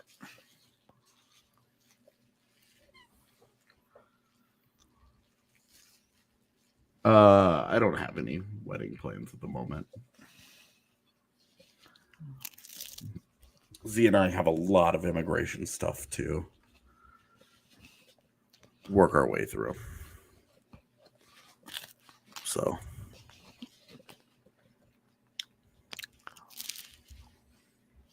Knowing AJ, his wedding is going to be at the courthouse. I mean, that's my preference, but I would like to have some kind of party. But this is one thing where Z and I, we have personalities that align very similarly. Yeah. Because neither one of us really wants to do the big day. Blow it out. Yeah. We don't need to do the bachelor party, bachelorette parties. We don't need to do all that stuff, right? Like it's not something I actually have interest in. Like genuinely, I'm good.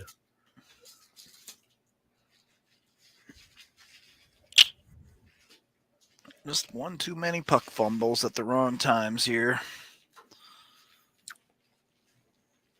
Yeah, I mean, at least the first unit created some good looks, but it's like, you guys got to finish something. Yep. The second unit hasn't gotten within... Yeah, not much of anything from the second unit. They've not done anything dangerous.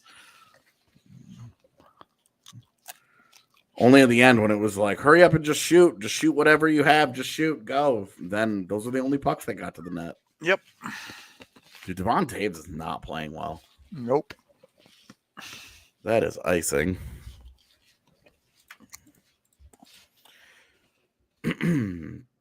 Yeah, I mean, the whole big wedding thing, I think weddings are a huge fucking scam. They definitely are. But mine was still super fun. I would want it to be a handful of close friends. That's it. Some are small. Some are private. The public already has more access to my life than I'm comfortable with.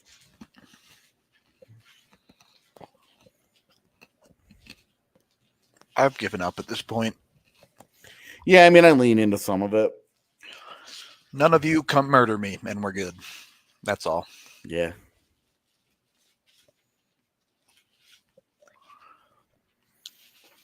Yeah, and under no circumstances am I going to have a wedding, and that is stressful. This is supposed to be a celebration of the person that I want to spend my life with. If you're stressing about it, you're just doing it wrong. There's no way I'm ever going to do any of that. All the travel plans and all the seating arrangements and all that shit, if it stresses you out, then don't do it. That's you want my life advice on how to live a chill lifestyle. That's it. If it stresses you out, don't do it.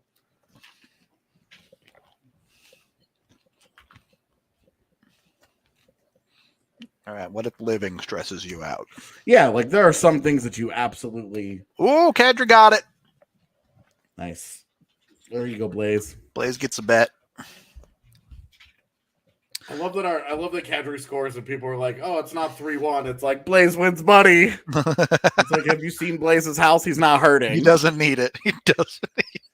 It's is that all 3 off of rebounds tonight for the Avs? I mean, essentially. I think so, yeah. That's just Kadri wins the position battle on Zadina there. Yeah, I mean, we spend a lot of time at the bar, so I don't know that I would really want my wedding or a personal day of mine to be at the bar like doing that at work. Yeah, because we already spend a lot of time there. Well, Blaze makes a good living because he's incredibly talented. Funny enough, don't come to the bar for Saturday's game. What? You and I will, but...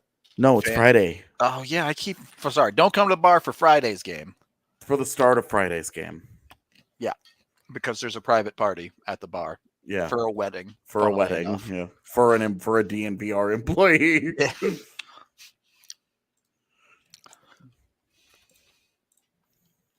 That right there, that's the thing that Jack Johnson's really good at. Yep. If you go and you actually look at Corey Schneider's tracking stuff, you'll see that Jack Johnson denies zone entries really well. That's a great play by Jost, and then a not great play by Jost. But him knocking that puck out of the air like that and getting that zone entry, that's the kind of skill stuff that he can do where you're like, oh, these are all the skill things that made him that high pick. He's got the skill. Honestly, the thing that Jost is really lacking at the NHL level, especially as his career has gone on, is just the finishing ability. Yeah, definitely. Yeah, Jack Johnson, DNVR doesn't pay us that much. Like we make fine livings and all. Blaze makes the majority of his money from his other companies.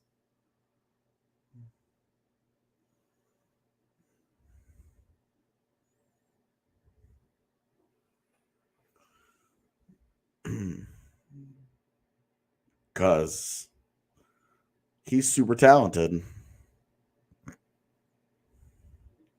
You can't call that on Colorado. You can't call EJ for tripping when EJ got tripped. Well, unbelievable, man.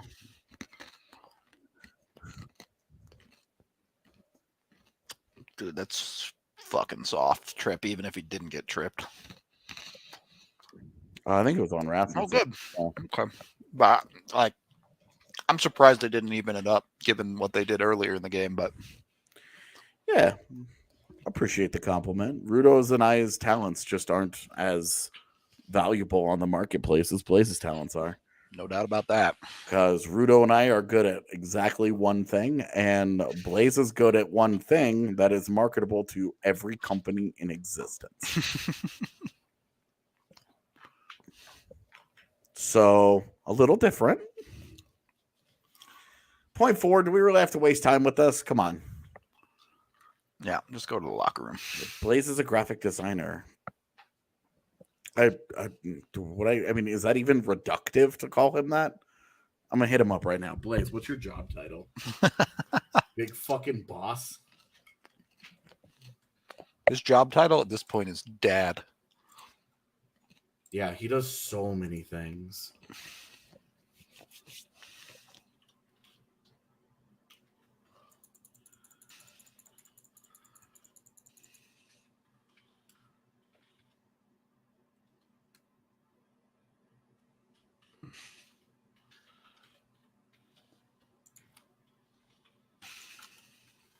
At Blaze, what would you say your job title is? We'll just see what he says.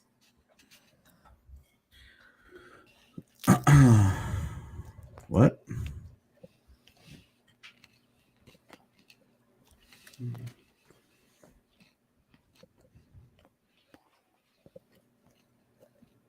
You want a job at DNVR?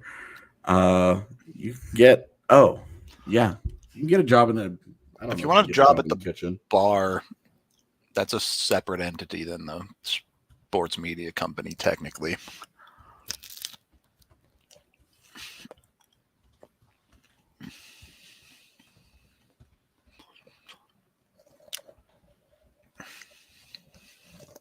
But if you want a job at the bar, just go down to the bar and ask Darren if he's hiring. Straight up. We had one of our peeps. Yep.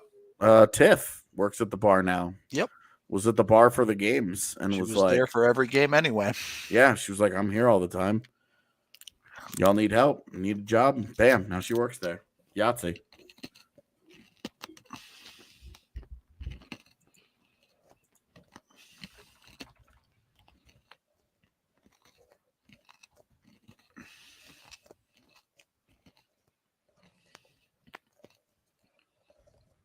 Oh, man, we don't. Makes the most, man. You don't talk about money with your coworkers. Go back to your Rapids, nerd. How are the Rapids doing? 1-0 so far. They're For the winning. Rapids? Yeah, they're winning. Cool. That's good. So, game ends at 8:30. Yeah. Probably like 8:15. Yeah.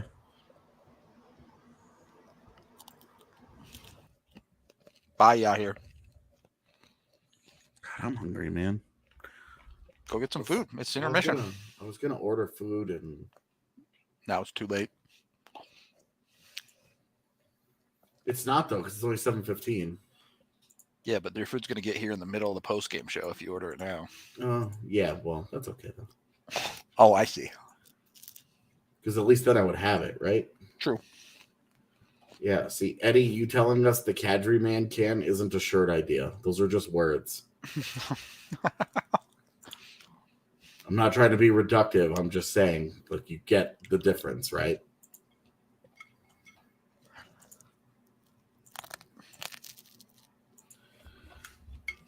All right. Yeah, watching or going and looking at Oscar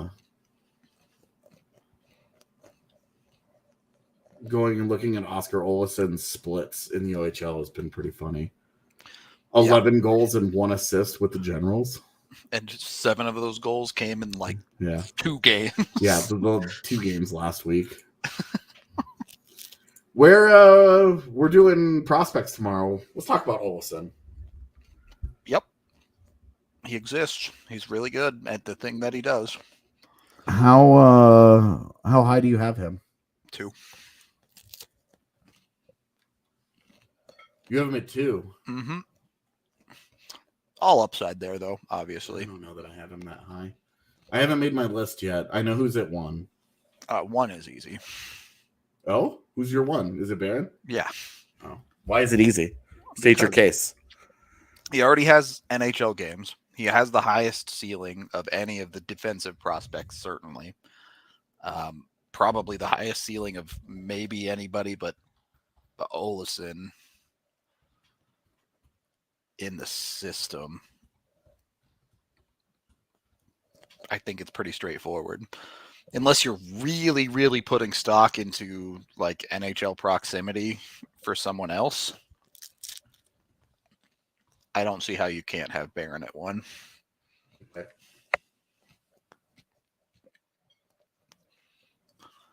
I can totally see if you want to move Olausen down the list a little bit, just because he's still probably at least 1, if not 2 years away from the NHL. But Okay.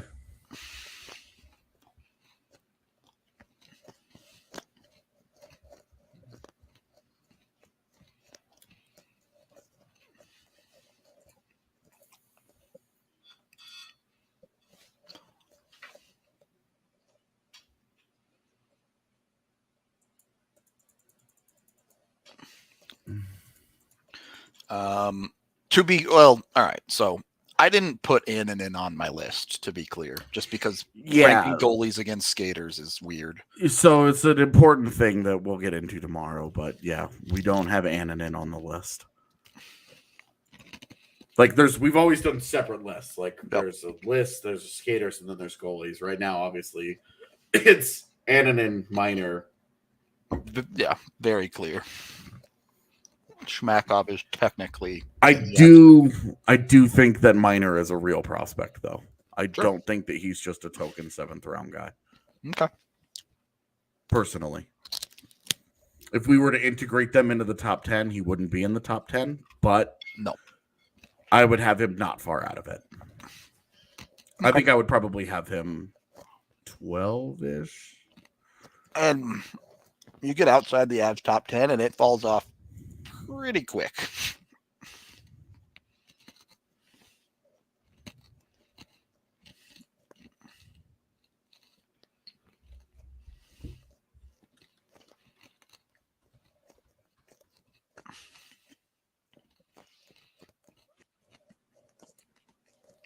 Shamil Shmakov is so real. He was even at a Avs dev camp once.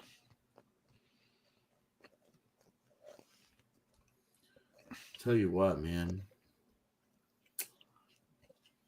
I think they found something with that Ambrosio kid. I like him a lot, dude.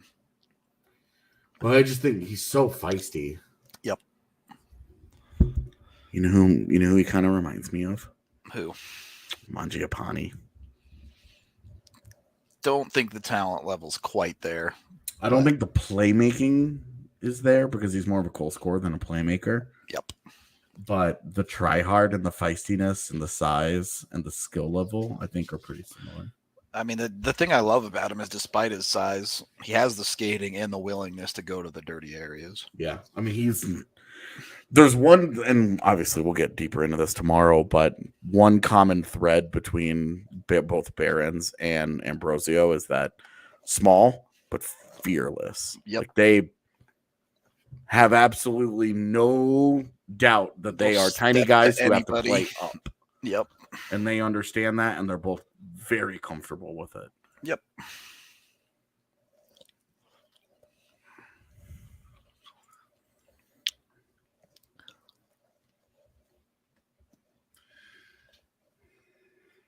Yeah, I mean, the Avs prospect pool is still plenty deep if you're going 10, 11, 12 deep, but it's just not as deep as it was a couple of years ago. That's all.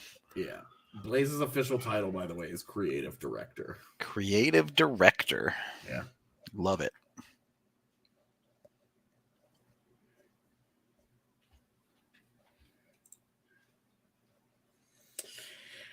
Yeah, Adrian's been all over me about a Kadri thing, about a Kadri shirt, and I keep telling her we're working on it, but all of our ideas are just not up to the standard that we have for shirts. Yep. So looking around.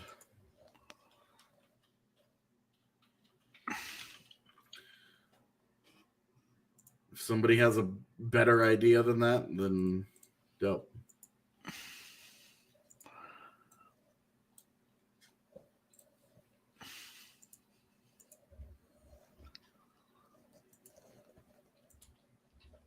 I don't know how many people actually work for D-Line / Narwhal Collective.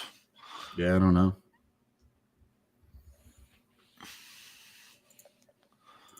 was I working on? Oh, he got his. I didn't know that Taylor McCarr got his goal. Yeah. It was like I'm gonna watch it. It's not great. Oh, that's a good play. Come on. It slips 5-hole. It's pretty soft. I mean, he cleans up the junk, right? He made a good play, but it shouldn't have been a goal. That was a guy. That was a guy that we knew was going to be 4 years. Yeah.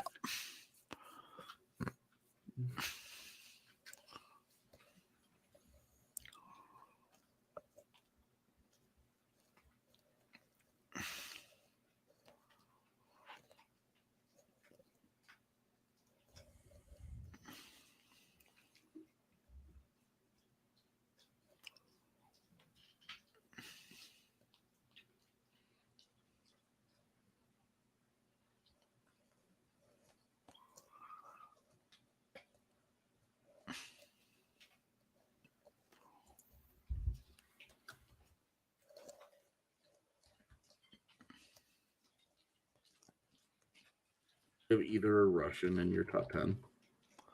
I have Covey and near the bottom.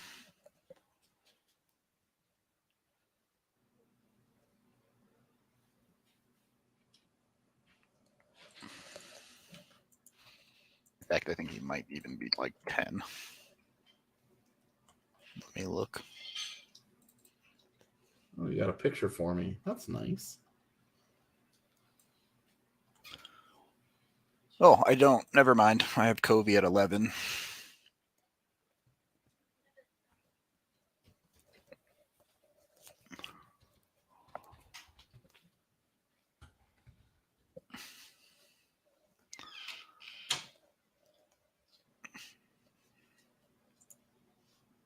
Today's the 23rd, right? Okay. Yep. Cool. This is now scheduled for 8 a.m. Prospect portfolio goes up. Dope.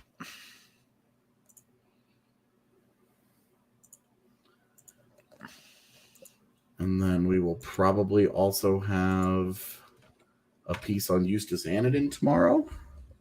Double dope. Yeah. Beef rankings. I don't have them. Yeah. Kobe beef is the elite beef.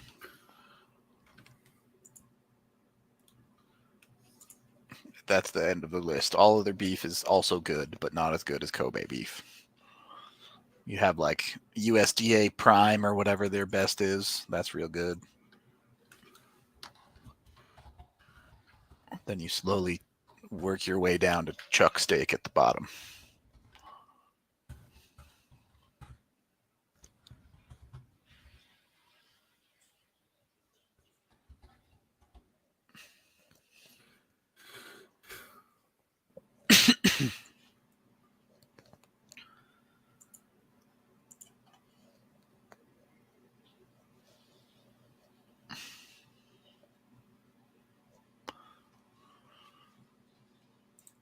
I really liked fillets for a long time, but ribeye is very, very good too. Not a big steak guy, which makes betting with Rudo hard.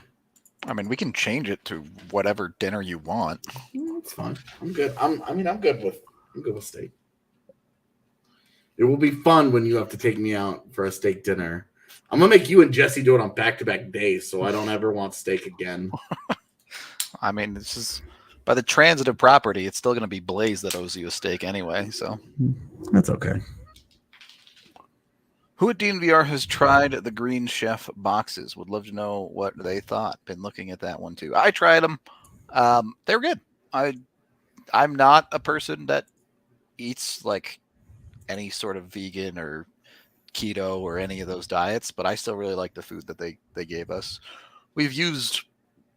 My wife and I have used a couple of different food box services over the years, and they're just as good as any of those. The one thing they're a little bit better about than some of the other boxes is they don't have quite as much ridiculous packaging that you have to end up throwing in the trash. So that's nice.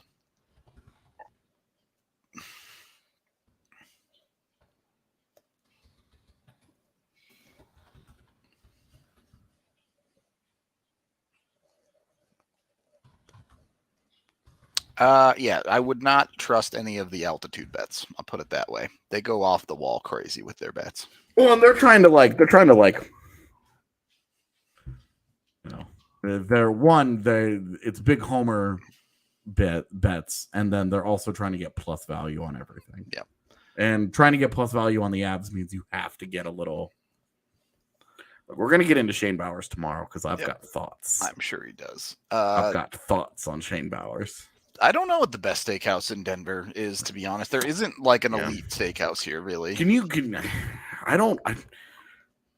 Correct me if I'm wrong, but I don't feel like Rudo and I go out and try lots of restaurant guys. Absolutely so we are like not, the yeah. worst pod for this. Yep. For trying to be like, oh, I'm in Denver and I want to go this. And I'm like, I don't know, man. Like, if you want the best nachos, go to like Blake Street Tavern. If you want a really delicious burger, come to our bar. You know, like if you want to get a great steak, best steak I ever had in my life. I went to Elway's. Yep. I actually spent $1 jillion on it, but it was a wonderful time. I had an amazing night. I had date night with somebody that I was just friends with, but we dressed up and we pretended like it was a full date, except that we weren't dating and we were not romantically interested in one another. The best steak I've had in Denver is probably Elway's too. But compared to like, I've had a couple of steaks in Omaha, Nebraska that were like not from this planet. Like I know it's the joke everyone makes, but they literally like killed the cow outside of the restaurant to serve this steak to you. Nice. Weird, but nice.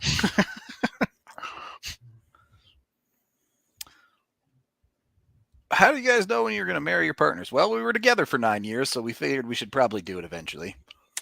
I had known Z for about 2 weeks, and I was in St. Louis covering an Avalanche Blues hockey game, and I stayed up all night. She had sent me music to listen to, and I stayed up all night talking to her, and then I fell asleep and woke up, and the music that she sent me was playing on loop.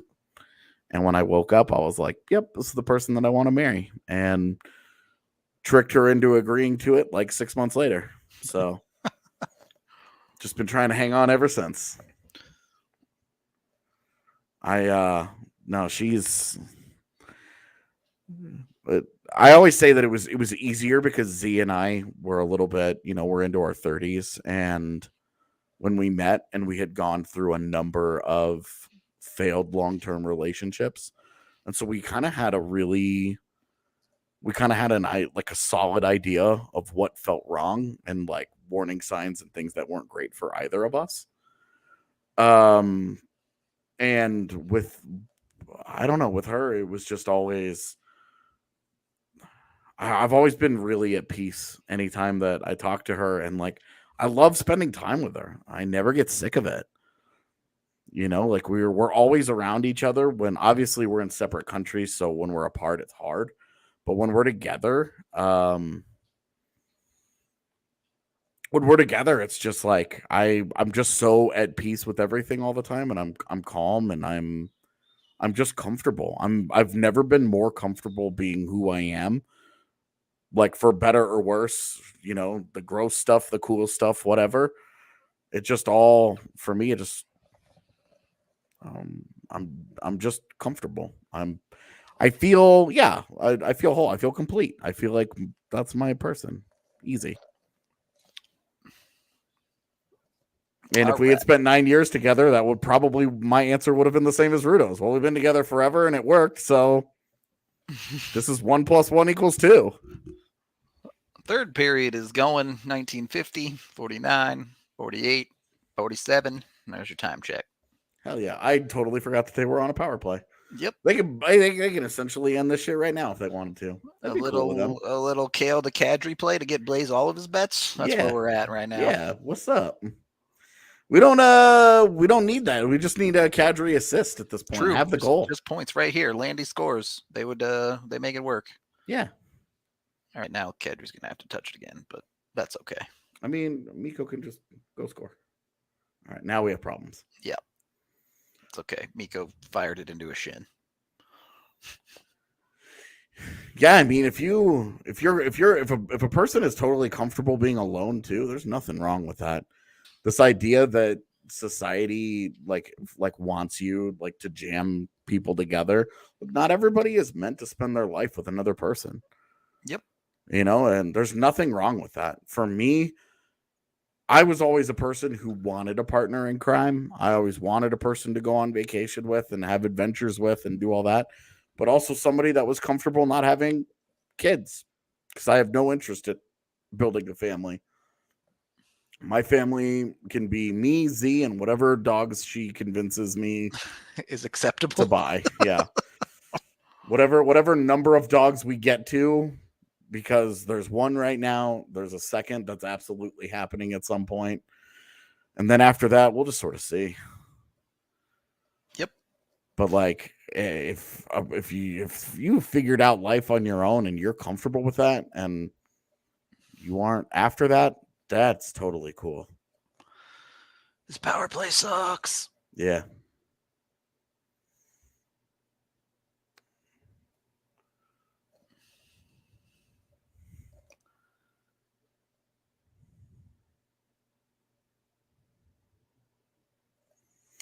Yeah, I've never I'm awkward around kids, and listening to kids try and fucking tell stories makes me want to blow my brains out because they don't make any sense and they're all over the goddamn map, and it's just like, I don't know, interacting with kids is exhausting to my brain. I need to be the kid in the room, otherwise I have a problem. No, I don't. Kale won't reach 35 if he keeps playing like this. He'd have to wake up on the goal scoring to even get me to my bet, let alone 40. I tried telling y'all. I thought it was sustainable enough to get to 35. The 40 thing was always kind of a joke, but The Preds shopping Forsberg is just doing their homework because he's going to be a pending free agent, and they're probably oh my god! Wow, Nuke with the sick little hand. dude, I'm telling you, he just stole Andre Burakovsky's hands. Yeah, he just took them. These hands mine, and he just walked away. Put them on. They switched gloves. P.S. Great play by Berkey. Yep. So what you gonna say? It's a sick play for Nuke to catch that off the skate, though. That's a sick play for Berkey to roll in there 1v4, win the puck, and make that play. All of that kicked ass. All of that kicked ass. Like that play from Nuke to kick it to his skate and get it onto his hands and make that move is fucking nasty. Thomas Greiss sucks, and I have no idea what he's doing there, but Nuke makes him look bad. I mean, he is bad, but Nuke makes him look worse. That's a sick play from Berkey. Hell yeah. That's how I felt about that. You had to work so hard to push that thing out. It was like pregnancy. It was a slow burn for sure.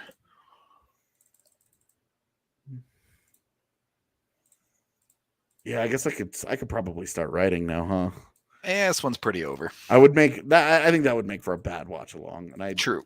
I try not to do too much of that, unlike Jesse, who wrote post-game grades live on the pod and then wrote in there that Rantanen had a quiet night in which he didn't score when he had a goal in that game.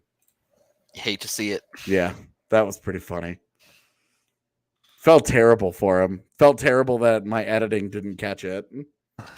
But sometimes when you're editing at 1 o'clock in the morning, that's life, right? Yep. Can't catch everything.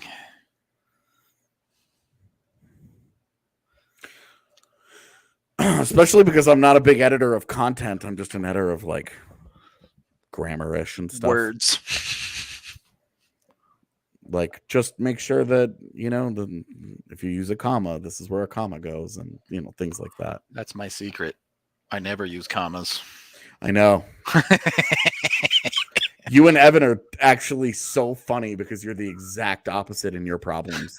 He uses commas everywhere. He uses all over. My most frequent piece of editing on Evan is taking commas away, and on yours, it's adding them. and you randomly capitalize words in the middle of I sentences. do that a lot too. Yeah. Like a Donald Trump tweet, and I'm just like, It's pretty accurate. Yeah. yeah, and I'm like, what the fuck? This is why I don't write anything. Okay. Ugh. But yeah, Philip Forsberg, the Preds, all of that.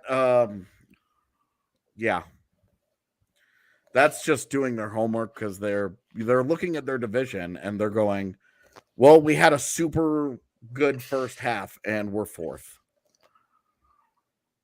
Yep. So if you're looking at that and knowing that Philip Forsberg's about to get paid, and that immediately makes him the most attractive player on the market, because Claude Giroux, Joe Pavelski, what do they have as their big con? Is they're in their 30s. Old, yeah. Yeah, Philip Forsberg. What, like, if everybody was convinced that the Sharks were going to move Hurdle would be the best player on the market, the most valuable player on the market, easily. You think? Yes. You think he'd be more valuable than Giroux? I do. I don't. I think he's better. I think he'd be up there. I don't think he'd be more valuable than Giroux. I do, because the team that gets him does so wanting to keep him. And I don't know that that's necessarily the case with Giroux. That's fair.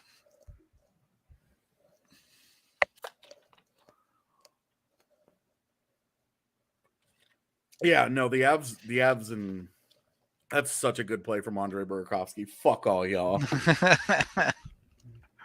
Well-timed tweets by me. Doesn't happen very often.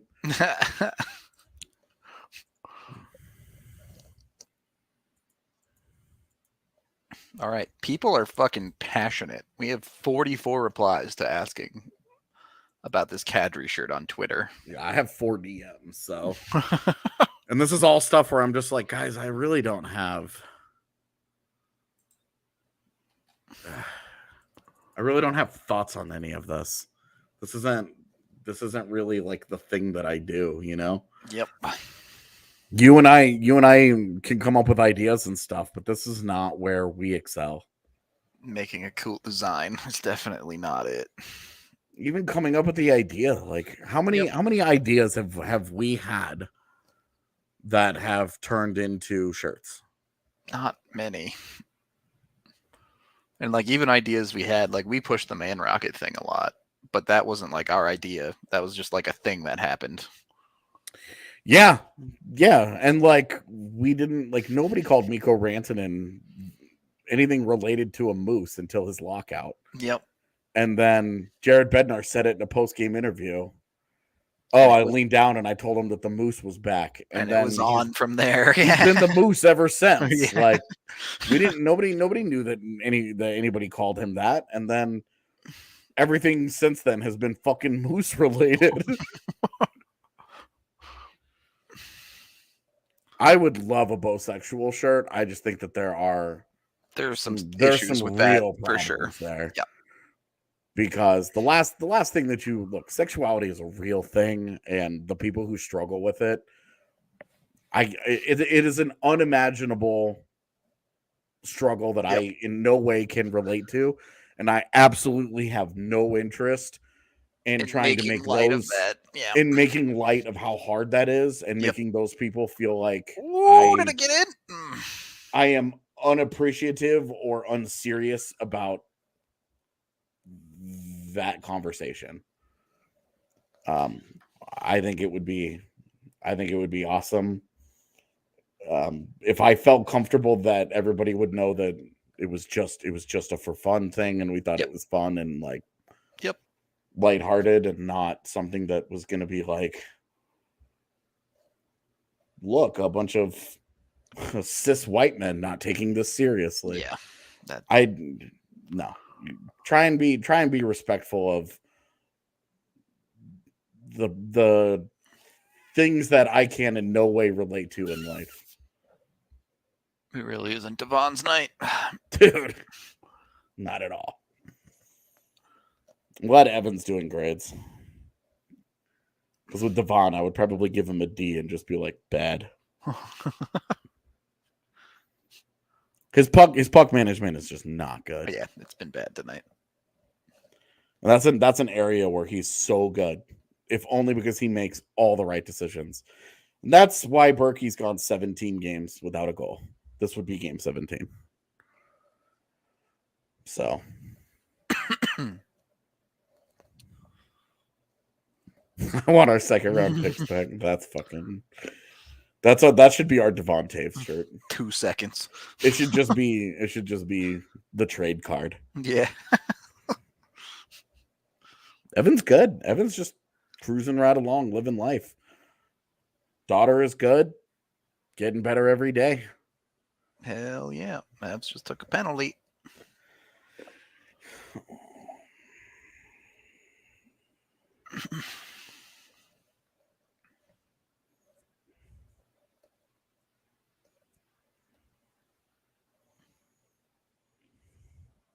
Man, does that fourth goal change things?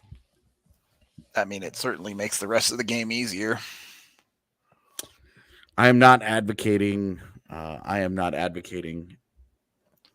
ever for a shirt that has my face on it in any way. Too late for that. I mean, like one that we sell. I don't think it's not DNVR style to ever make a shirt of the people that actually work here. Yeah. I've always said a sticker pack I think would be fun. Yeah.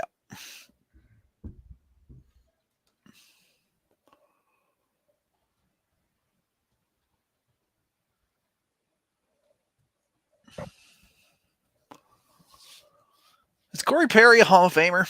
No. No, just a hard no. Not even close. You think? Not even close. What does he have going for him? That he won a Hart Trophy? And a Stanley Cup in his rookie year? Yeah, I guess his numbers are pretty Milan Hayduki. Yeah, I mean, okay, he got his 400th goal. He has 800. He has 800 points in 1,100 games. Yeah, it's not enough. That's Hall of Very good for sure. Yeah, it's no.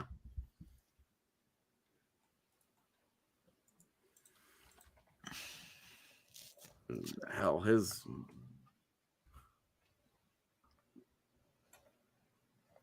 Milan Hajduk has a better points per game than Corey Perry by quite a large margin. Yep. I mean, you get into that weird conversation there where, like, if they go long enough, longevity can actually help their case. But yeah. Well, I mean, if he Perry's not quite there yet. Yeah. If he continues popping in, 15 goal seasons for 5 years. If he gets up to like 1,400 games, then you're like, okay. Yeah, then he turns into like this or Mark Recchi style compiler. And you're like, okay, but the numbers, I don't know. Yeah, my main Twitter account remains banned with no response from support. They never got an actual human back to him on it. Not once.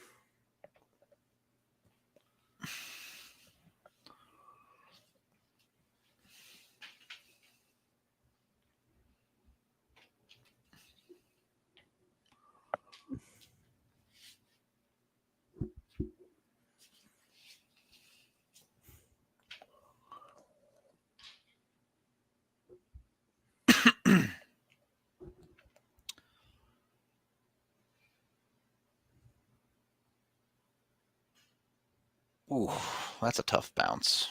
Oh, that's rough. Yep. Goes right back to his stick. Yeah. Well, that's why you score 4.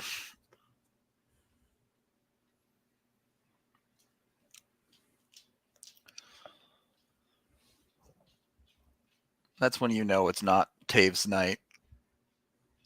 Like, he plays good defense on this play, and it just doesn't go his way. Right, like he successfully defends both of those guys. Like that cross. He stops the pass, and it literally goes right onto Fabry's stick. And you go, "What do you do?" Well, and he boofs it, and it goes off of Frankie's skate and in. Still in, yeah. And it's like all right, this. He flubs this. You can't see it from that angle, but he flubs. No, you can see it. It's off the heel. But good time to have a bounce not go your way when you're up 4-1.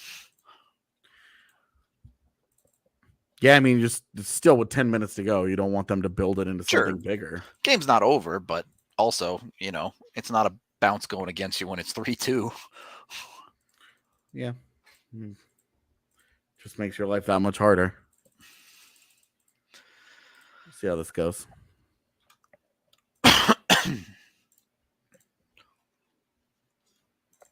I mean, if you didn't want your life to be hard, the Avs would go play against high school kids. I don't feel like there are very many high school kids that would. I mean, I guess the kids would be like, this is great, but if they were actually like playing full physicality and stuff, American kids. Ooh. Yeah. Okay, well, you gotta finish one of those pretty soon, bud. That's the one. That's the one where it turns into that South Park episode. Yeah. Blood all over the slapping ice. kids down. Yeah. The boards are covered in the Michael Jordan "fuck them kids" pictures.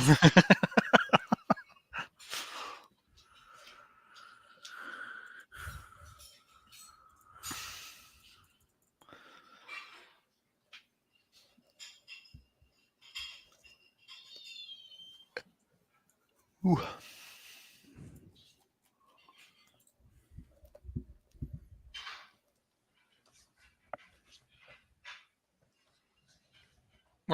We just have the normal show tomorrow, right? That's it.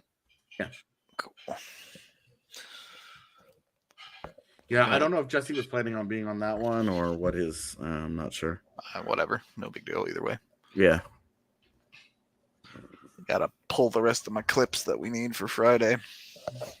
Yeah. Man, I was so annoyed talking about the Russian GP. I was so annoyed that practice last night was not something I could watch. I like logged into the F1 website and was like, let's watch some cars go around, right? And no, you can had to read a fucking blog about it. You can sometimes find it if you look hard enough. Next week is the one that I think they're actually on televising. Yeah, that they're making it watchable for people. We're doing our prospects tomorrow. Our mid-season top 10 check-in.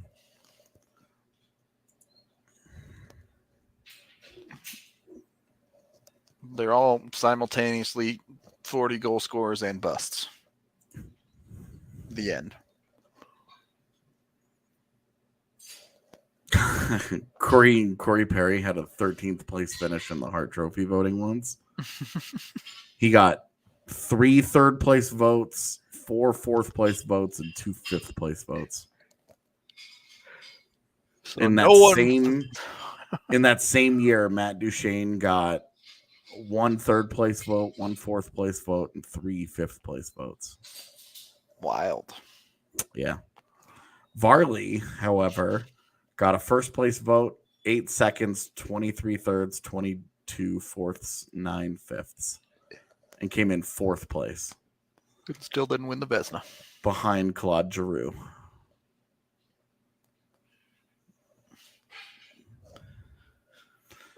Yeah, how close was he to? Oh, they don't have the vote points. They just have votes. Oh, they do. That's what these are. Oh, okay. Yeah, he was not close to. Oh, Nico almost with the fucking sand wedge. Cute little tip play that he likes so much.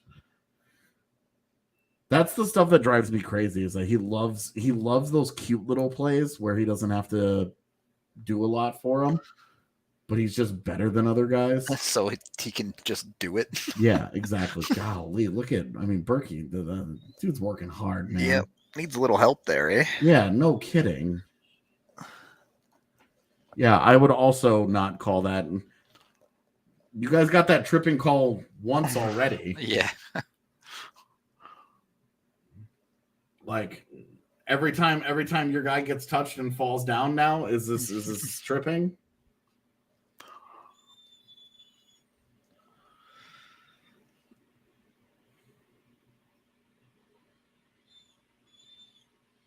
That's tripping. See how easy that is?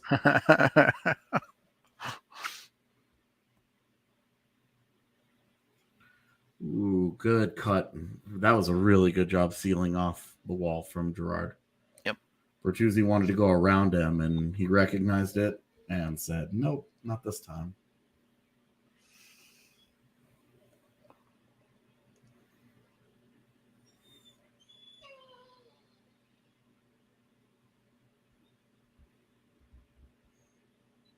Frankie with a good save.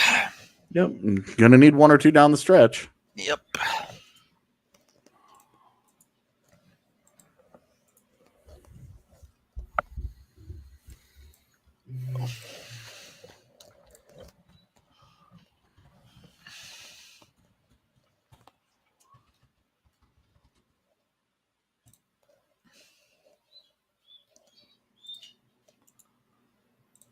Dude, why does Twitter always turn off see latest tweets first? I hate it so much.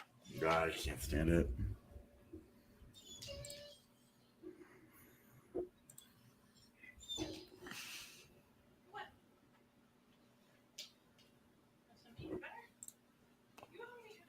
Chrono Trigger is great. Chrono Trigger is a great game with a great soundtrack.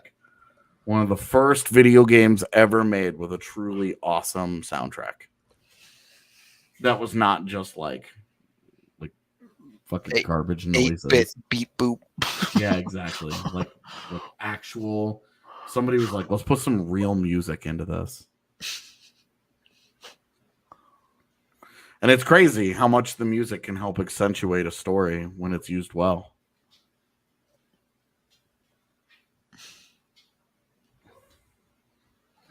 Oh.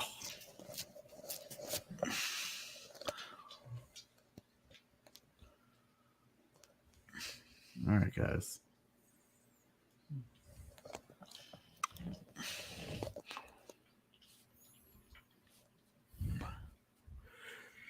Should the abs add a top 4 D-man incentive to Rudo if Byram doesn't come back? Maybe. Do you guys have a thing that you do? Do you guys are regular listeners of the pod? Do you guys have a thing where you guys rotate whose job it is to ask us that question every day? Because you guys think this is hilarious. We gotta. It's probably still a week or two away, but we'll have to get another roast my trade request. Oh show. yeah, dude, roast my roster is 100% happening. Oh yeah. It's just like too popular of a thing for us for us to not do that again. Yeah, I mean, we could do a quiz show in the off season. The problem is they're like a lot of work for not a lot of payoff. Yeah, you know how many people watch those? The ones who watch live. Yep. And don't know that that's what we're doing that day. Otherwise, if you go and you look at like actual numbers and things, those do the worst numbers of all of our shows. And sometimes that's okay. Like, we don't necessarily make lots of decisions based on things like that, but sometimes, especially when you're talking about somebody has to write the questions, come up with the questions, do the research, come up with the answers, and then we have to put them into graphics and we have to play the actual game. Somebody has to moderate it. We have there's just a lot of work that goes on with creating like a quiz show like that, where it is a lot of effort. It's a lot of time spent that I could be spent on making other cool stuff. Like this EJ video that I'm working on.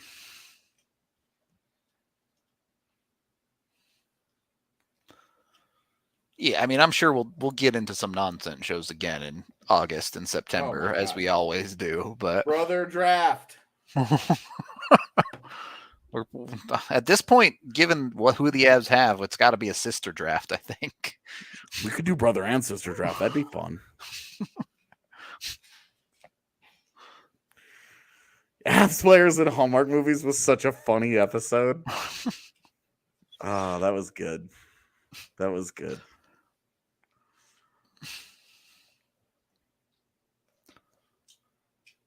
There just aren't very many hockey conspiracies. That's the thing. Yeah. At least not ones that aren't just complete fucking insanity. I ended up being right about mine. How weird was that? What? What? Yours wasn't even a conspiracy. What? Yeah, it was. No, it wasn't. It was a. It had already been tried in a court of law. I guess the part where it was actually Gretzky doing the betting and is not his wife. That was your Yeah. part of it. That was a conspiracy. Yeah. Yeah. Okay. Whatever. I've not gotten to go to an F1 race yet, but I'm looking forward to going to Monaco someday. Honestly, I just want to go to Monza. You would, you Ferrari nerd. I genuinely, F1 is better watched on a television. Yeah, but I it's like sitting in the front row of sitting on glass seats for a hockey game. You should do it once. You should do it, but I think I would agree with you. It's like if you're enjoying yourself, it's just one big tailgate the entire race, basically. Yeah. You're just here to party.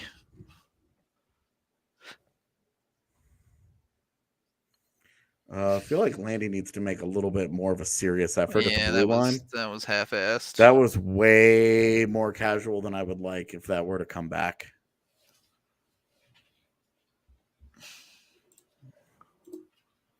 Yeah, I've been to a NASCAR race before. And a number of other, obviously, lower level races. Stock car racing's fucking rough to watch, though. It is not fun. I do not like it. We actually priced out a trip to Monaco itself, and it was more reasonable than we thought it would be. But of course, the tickets to the actual GP are outrageous. Yeah. Yep. I wonder how much it would be to like rent one of those places on the racetrack, like the apartments. I'm sure it's like tens, if not hundreds of thousands of dollars. But you're not trying to get tickets to it. You're just trying to look out the window. Yeah, straight up. Yeah.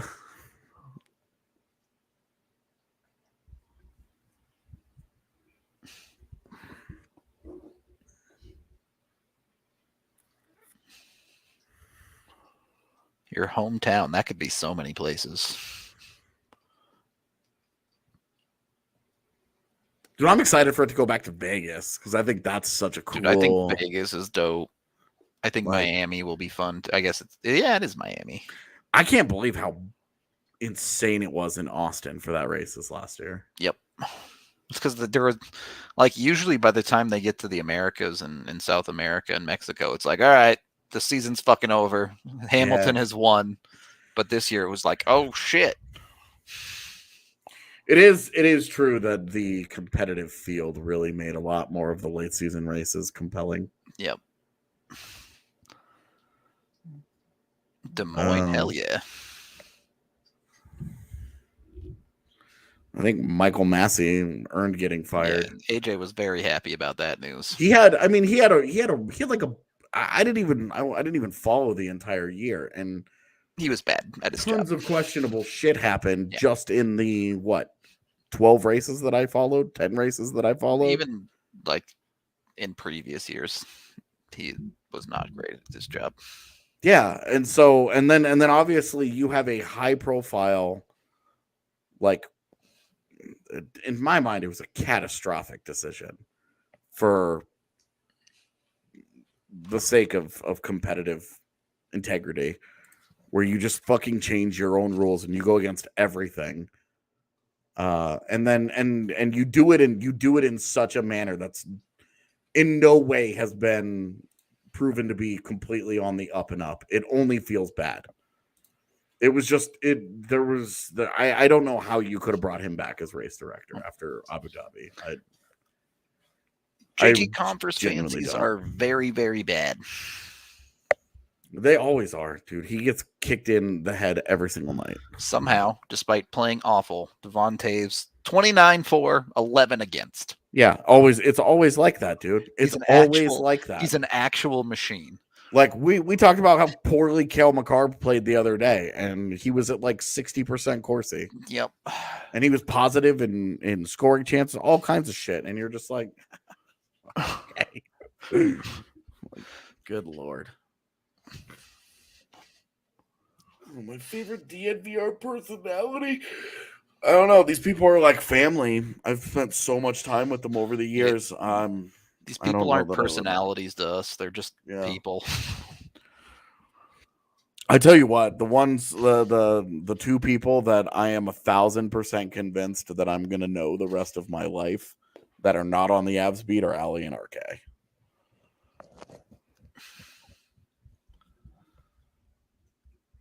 They're just, those are just quality human beings that you want in your life. They're people. People of the people. All right. Empty net. Let's Get do this. Berkey out there. Yeah, straight up. Put Berkey out there. Well, Landy tries to poke it ahead, but it doesn't work. We all know the Avs don't score in the offensive zone with an empty net, okay?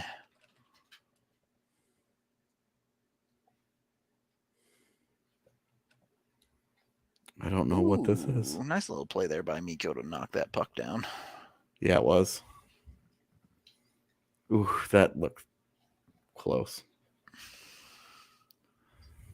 Get it to Berkey. God, they couldn't get that out, and then it goes high off the glass, but not into the netting. Yeah. I tell you, Detroit with some puck luck here. Berkey! Berkey! Ah! Did he seriously hit that fucking post? I think so.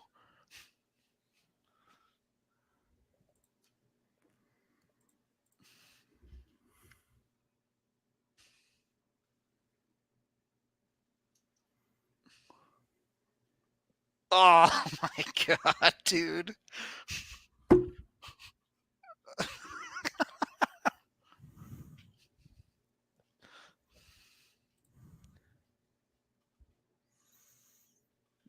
It'll be fun for the Berkey haters to be like, couldn't even score on an empty net.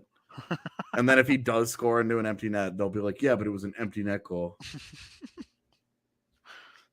There's just no winning with some people. He could Yeah. score an absolute snipe and they'd be like, yeah, but it was against this goalie. Right. It was the 5th goal of a 5-1 game. Score goal that matters. God damn it. You just can't fucking win, man. It's a nice play by Frankie to track that. Would be better if that puck doesn't pop up, but it is what it is.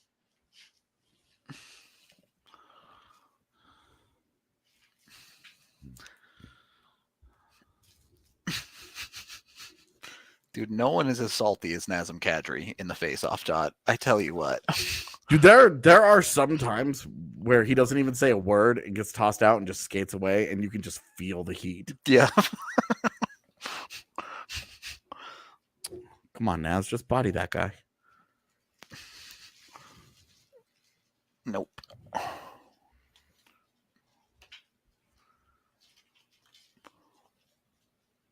Oh my gosh. Come on.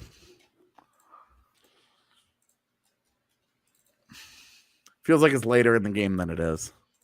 Feels like there's like 30 seconds left, not 97. Is there really a difference? Yes. Is there really, though?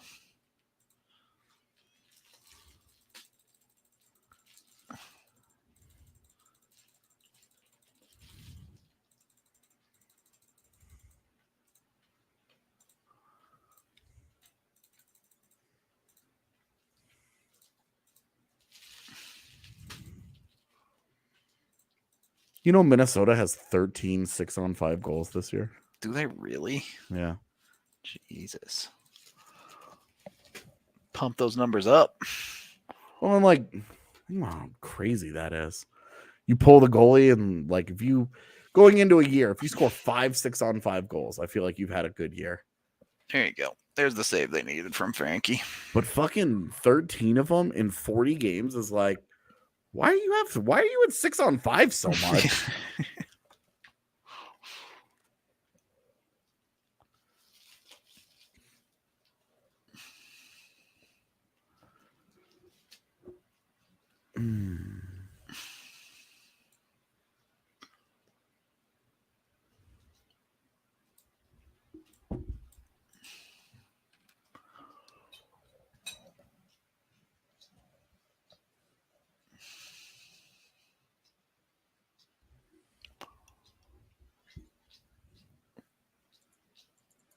Well, hey.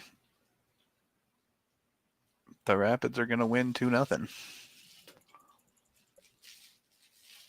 Are they actually going to? Yeah. I mean, it's. I guess they could give up a super late goal, but it's the 89th minute.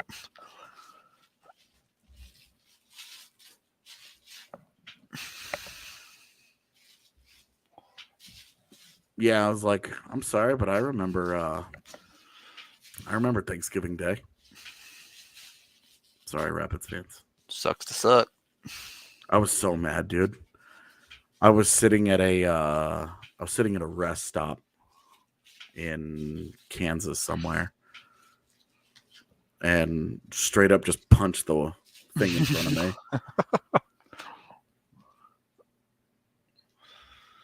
Thoughts on EJ tonight? Nothing much of note on either end, to be honest with you. This game has been a pretty easy one for the Avs. They came out strong in the first and then just kind of kept the lead as they needed. Yeah, like it was close it was interesting for a minute, but like they 3-1 and then 4-1, you were kind of just like, all right. They, again, as the Avs have done a lot this year, they turned it up when they needed to. Yeah.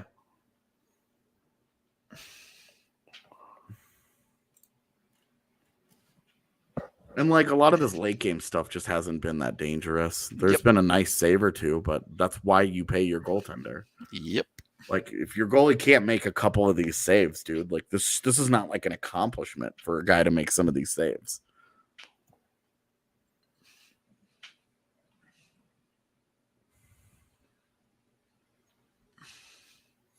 It's crazy to see how many different areas the Avs have been like. There you go. Landy's going to get it. Oh, maybe he kissed it a little too far. Nah, all right, we good.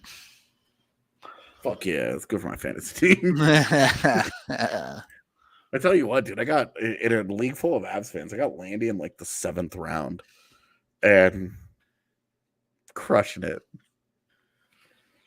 Here's my tweet for the night. Who wouldn't have an empty net for the Man Rocket? Nice. This will be the tweet that I have to tell me to delete later. Yeah, text you at 3 a.m. and say, people are saying that it's racist. Yeah. That tweet, I feel real bad about. It was such unfortunate timing. Because I'm like, dude, the most valuable primate one? Yeah, and like, check out this. That actually, I was like frustrated by that. Like 8 hours later, multiple breaking cases of racism in the minor leagues, and it's like, fuck.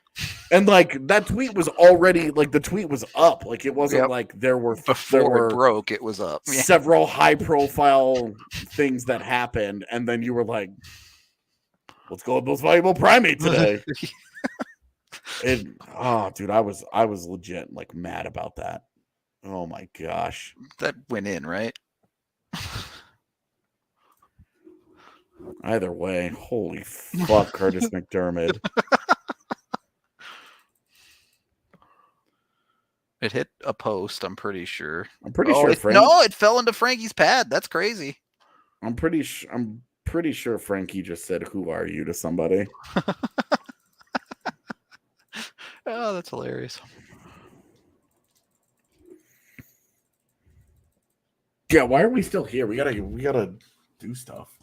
I mean, I have to clip this empty net goal anyway. Yeah, here. Landeskog king of the game. Is that fine? Yeah, he's got 2, right? Yeah. All right. Game is over, though, so we really are going to go get ready for our post-game show. Come on over there. Talk with us on the post-game show, too. Should be a fun one, given the final score. So we'll see you over there as soon as this broadcast ends in about 10 seconds.